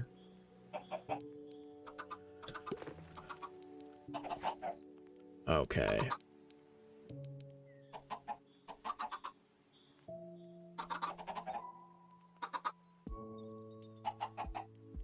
Okay. Okay. Nuke, shooting off. Take it easy, enjoy the stream. Catch you the next one. Appreciate you, Nuke. Have a good rest of your night, man. Or off to bed. It's getting close to midnight over there. Sweet dreams, buddy. If you turn off the lava in the killing chamber, the new chickens will eventually grow up and lay eggs over even more time. It doesn't collect eggs, it eats them. This guy is lying in this tutorial. The first thing on the video it shows is the dispenser dropping it into the bucket. Okay, I see what's going on here. Okay, okay, okay, okay, okay, okay, okay. You're right. So it's making new chickens until the point where this is gonna fill up, and then if we turn on the lava,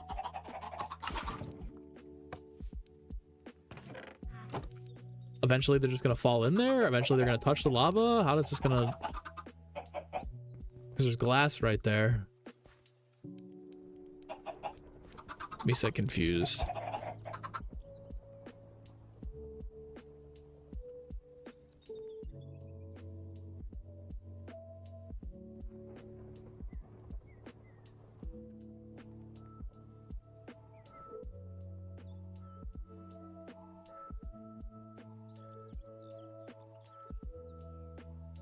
Maybe it needs to be packed more? I don't fucking know, dude.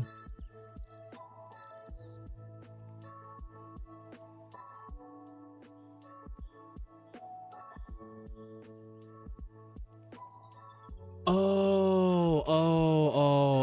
Okay, Don, I see what you're saying. So when the dispenser dispenses the eggs, it'll hatch the chickens. They grow up and touch the lot. Oh, okay. So it's really all just dependent on how many. Okay, all right. I totally see what's going on here now.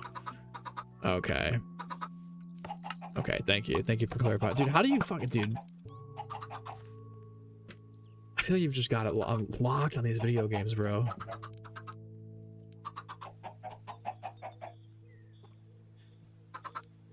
Okay, be right. You're saying what you would do with it is let the lower part fill with chickens. They'll lay more eggs. Then you don't have to. Then you don't need any more eggs. Then lava them. Then make lava chicken. Okay. Do you think I'll need to replace the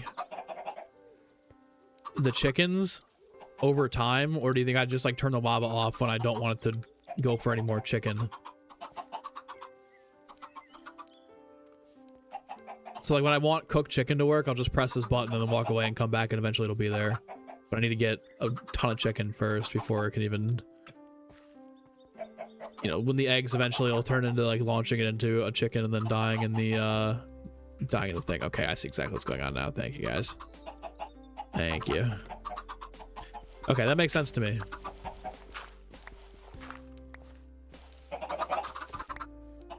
I'm a noob. I haven't built one of these farms ever. I've never done anything like automatic or semi-auto. Like I said, like I was saying earlier, Brad, I'm kind of like when I'm playing this game normally and it's not like I don't want it to be a crazy world where I'm doing something like this. I am like just a big field of crops where I'm going through and I'm collecting stuff. It's never been this serious. I'm trying to really just like crush this world. So I'm trying to learn new shit. But I've never done like like the most redstone in-depth stuff that I've done in my old worlds were like automatic doors, stuff like that. My buddies would always take care of like the auto farms, the semi-auto farms and stuff. So I'm just trying to learn and upgrade. So I appreciate you guys fucking coaching me through this and teaching me new things while we do this, because otherwise I'd just be sitting here staring at this video like, bro, I have no idea. I mean, partially I don't have the audio on it, but okay, that makes more sense then. I think I might leave this here for now. Like I said, I won't worry about making a like chicken coop around this, but eventually I'll make this like a wooden chicken coop build around it, so that way it doesn't just look like glass in the middle of nowhere. So this could be cool. Chicken coop here. Maybe I'll put the animals and stuff over here. All that good stuff. Are we serving up a buffet here? We are swimming in food, carrots, potatoes, wheat, and now chicken. We are serving up a buffet, man. We can absolutely cook up a farm here. This entire thing just a straight buffet of food. There's gonna be more too. We're definitely gonna go for like a watermelon farm, pumpkin farm, all that good stuff. Like I was saying earlier, though, this whole area, I want the lore of the world. That this is basically Mount Sinai, and then everything at the top of this area is just like practical stuff to set the world up and advance us far enough to start doing mega builds other places. So like obviously we'll have like big farms, and then not like a crazy like barn or anything, but like decently sized farms for those. We have the semi-auto farms over there that can look like that. This over here and like this area might be as in depth as I go in terms of like making it look pretty for a while. I do want to make this entire area though just nothing functional. I just want this to be a bridge right here across with some water leading down there, so eventually we'll make it look nicer. But again, just the setup for the world is going to take us a while to really get things done. Good stuff. Same with you, Mace. Or sorry, Dead King. Jesus Christ, I don't know why I said that. It's down for 2 seconds. Same with you. You're in your world. You were going trying to figure out how to build a 3x3 piston door. Dude, it's if you never really like, I never pushed myself to learn all the like the redstone and stuff when I was younger. You know, if you don't really know how to do that stuff, it's kind of confusing. Once you get the hang of it, you get the hang of it. Like, I totally understand the concepts now. It's really not like too hard. It's all blocks, obviously, but like I said, I need to like sit there and like do it a few times and really understand it before I can go, okay, cool, now I understand it. Let's pick up the pace here and the speed on the other builds. Let's see if these guys are ready to Anyone in here ready to breed again? Yep, nice. Keep throwing those chickens. I don't think I can jump out of here, so maybe I should... I don't really want to cover it either. That's tough. Have we get auto bone meal? Yeah, we absolutely got to set that up too for all the growth and stuff. We'll have to do that. I think what I'm gonna do is move the other animals over here for now. And we'll make this kind of like the farm area. This will be more of a chicken coop, so maybe over here I can just... I'm gonna have to get like semi-decorative here. I should fill in some of this land too and make this more flat for me to have a little extra space to build, because this isn't going to be big enough. The chicken coop is going to be... The design for it will certainly be relatively sized.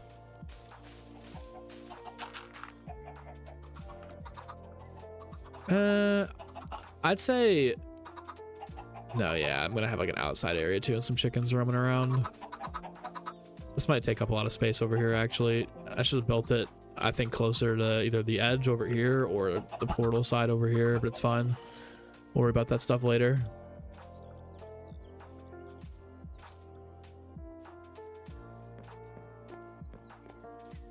Let me get some more of that dirt and start doing some fill-in job.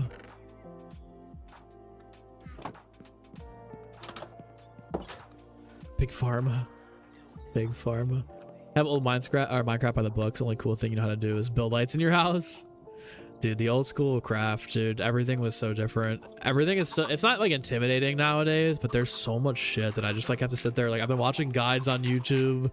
I've been letting myself go down rabbit holes. Then I had to put on a world before I went to bed. It was like 2 in the morning. I couldn't sleep, and I just threw on the TV like some dude doing like an hour-and-a-half world tour, getting inspiration, and then being like, man, I need to figure out how to do some of this shit. He's like, yeah, I've got all these different auto farms for all these different blocks and stuff, and I'm like, man, I'm lost. I gotta pick it up.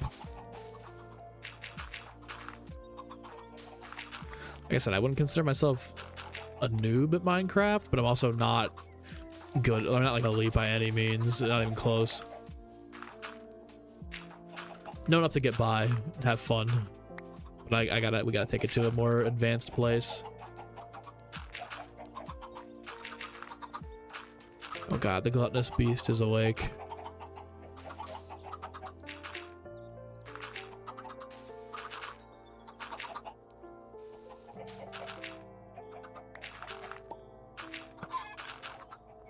Yeah, you're right. I just heard one of the chickens spawn. Yeah, look at him. There he is. Oh, I see. Okay, you guys are 100% right. I see what's going on here. Oh, smart. Very smart. Very smart. We just need to spawn mass chickens. Do you think this ever gets to a point where we should have, like, the top blocked off?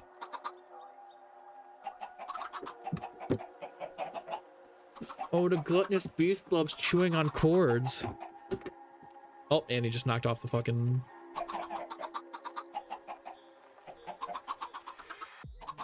Oh, we're gonna have to take you outside, buddy. Okay, hold on, hold on. He's literally pulling this...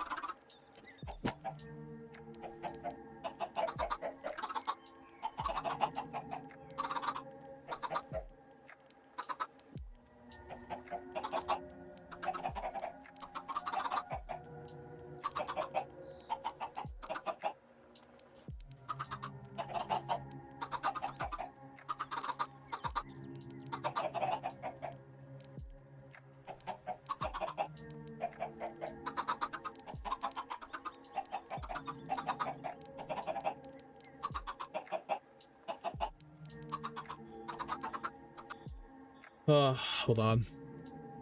No audio. Dude, Tot just completely fucked everything, man. I gotta get a spray bottle. I've never had a spray bottle from him my entire life. I'm gonna have to get a spray bottle. He's found out that he can get whatever he wants if he... This also needs to be out of full screen.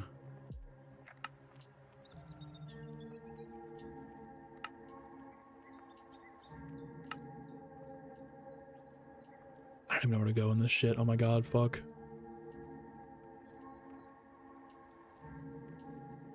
It's in full screen.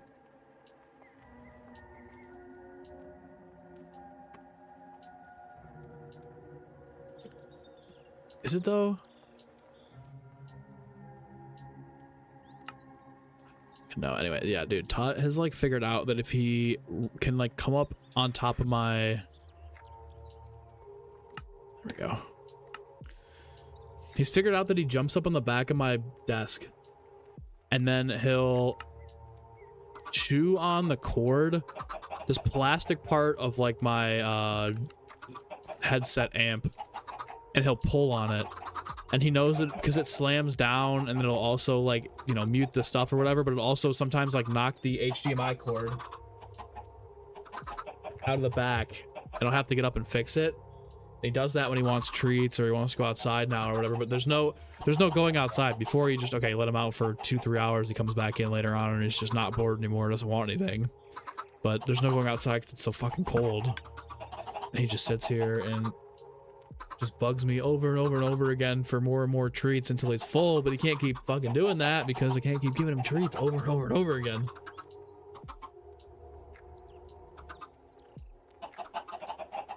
All right, got him on my lap now, so hopefully he's done for a while, maybe. Oh, he just needs to calm down. He just needs to learn that he can't have treats for every meal and every 20 minutes.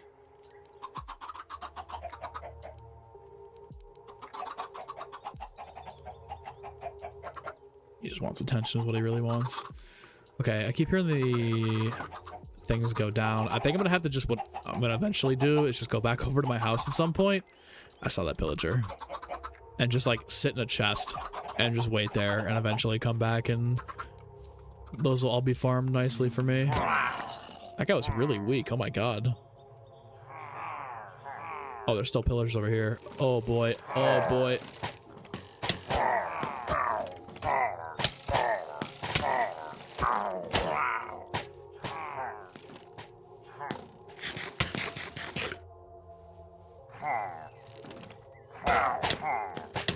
Oh shit. Might need to build another sword or an axe, one of the two, something here.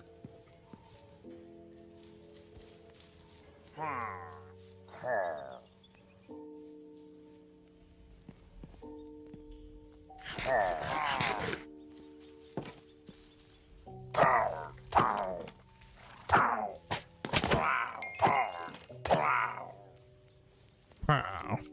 So mad. So mad.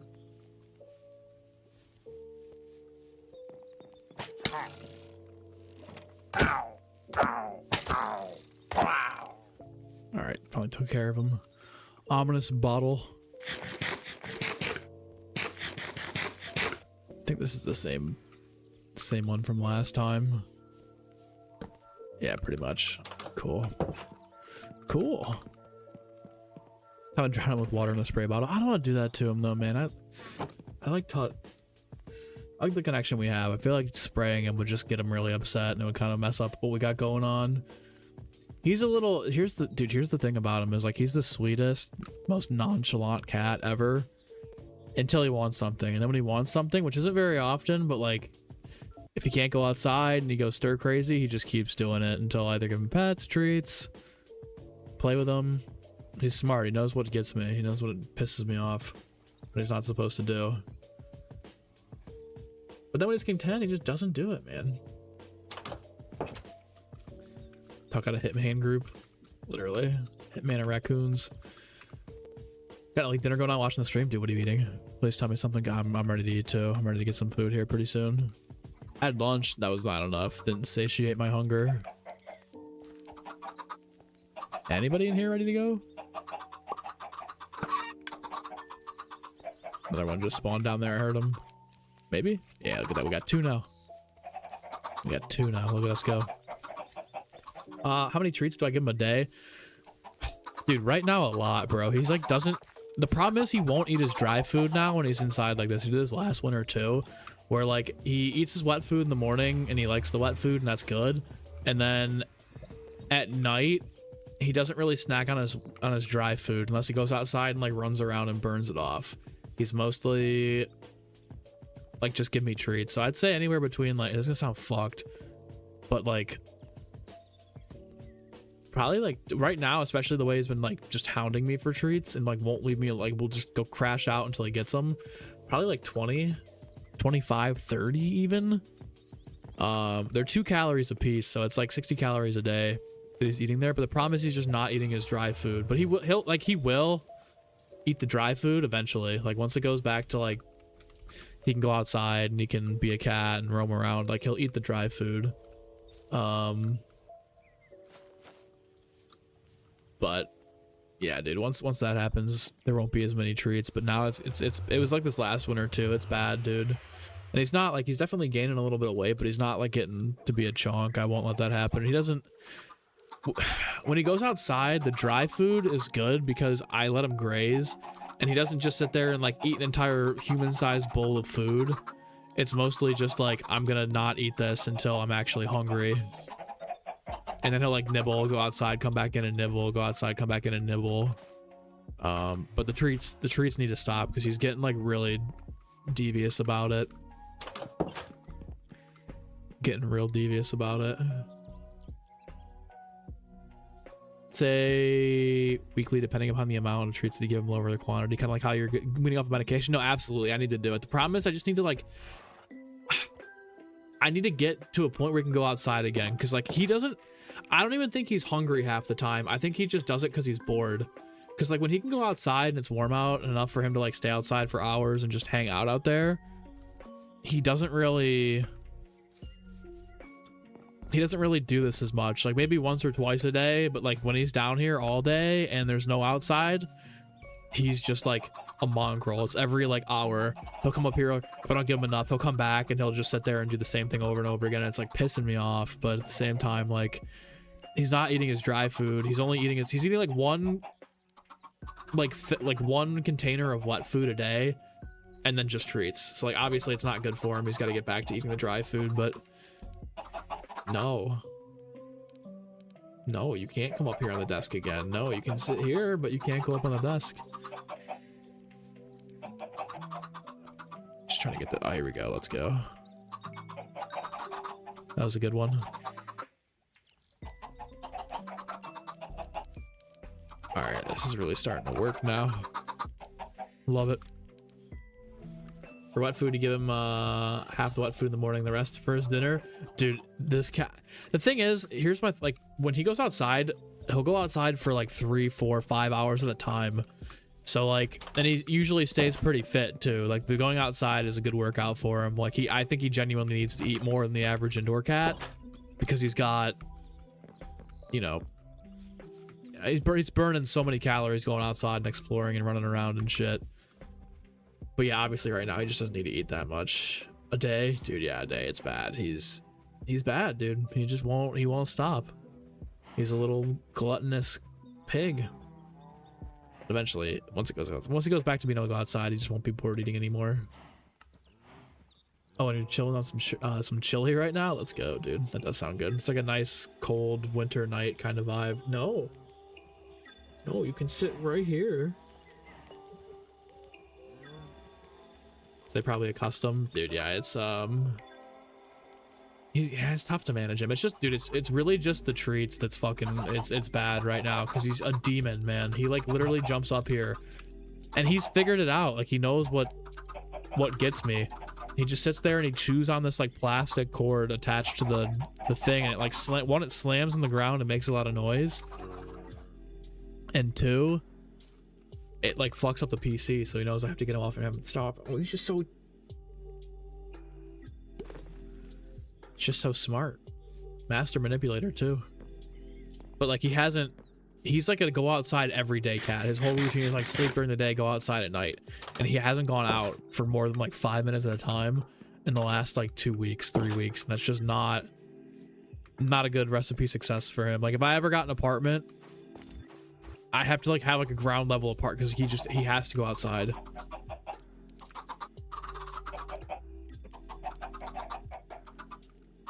gonna breed a few more chickens and then we'll call it.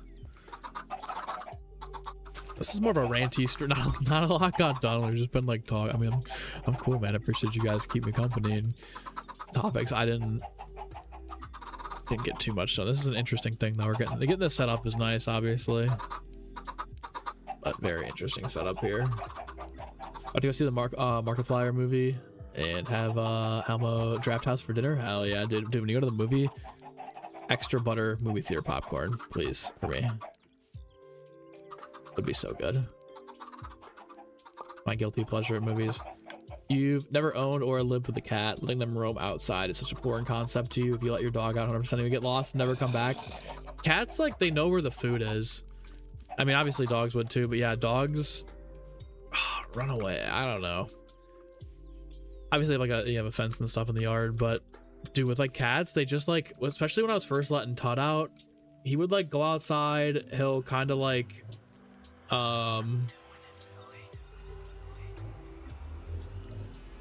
brush up against the house, kind of smell the area, not go too far. And Todd's an adventurer, but he's also a skittish cat, so like he's not, I don't think he's really getting anything like stupid or putting himself in any jeopardy. But he loves, like, he lives to go outside. He lives to be an outside cat, and I don't know if I could ever take that away from him, because like genuinely, like, that's his whole, like, right now the past few weeks, he's just so depressed as a cat. He just lays around and huffs and sleeps and wants to board eat, and but there's nothing I can do for him. Even when I play with him, like, he's just not getting the stimulation that he was when he was going outside every day. Got you. Hell yeah, dude. Dead King, you want to allow your cats to go outside? Your cat that passed loved to go outside. The one winter, she vanished for 6 months. She was skin and bones when she came back. Dude, gone for 6 months and just making it back though, like, that's a great way to end up. Like, I bet your guys is mental for the entirety of the 6 months. Like, you probably just accepted that she was gone. Then one day she just reappeared. But yeah, dude, I mean, that's there you're always running the risk that like a coyote or a wolf or something like scares them off, and then they just like get lost, or they run away so far they never come back or get home. Dude, that like 6 months to be gone and then actually come back is insane, man.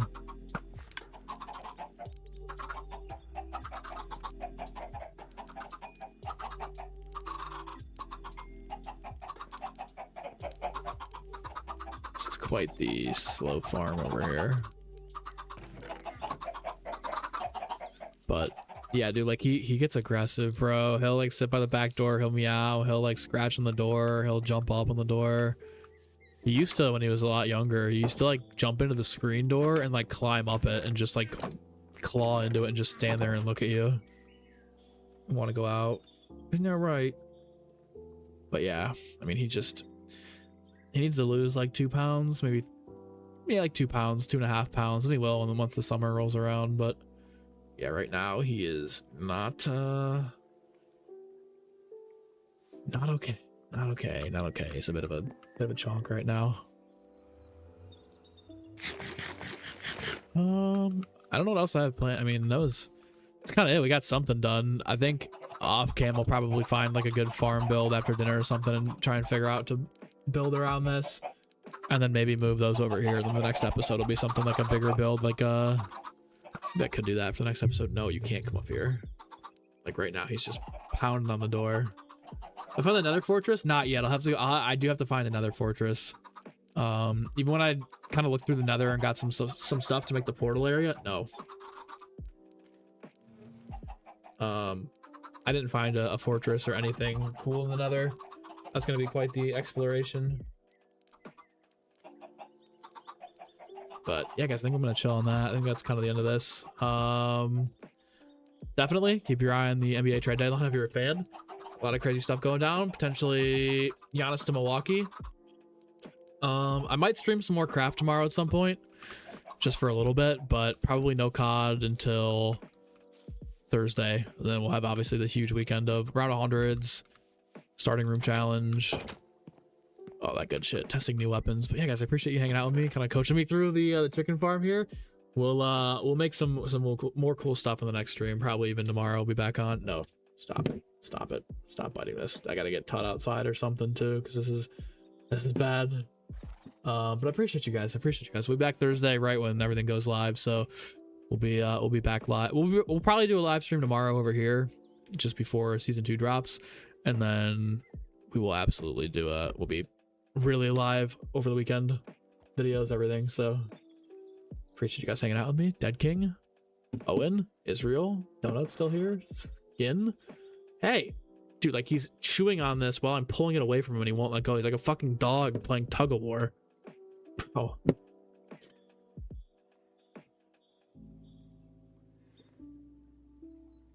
B-Rad's still here too. Appreciate you guys. I'll see you tomorrow for sure on craft, and then Thursday we'll be zombies and up all day. I gotta get this fucking demon out of this house right now. All right.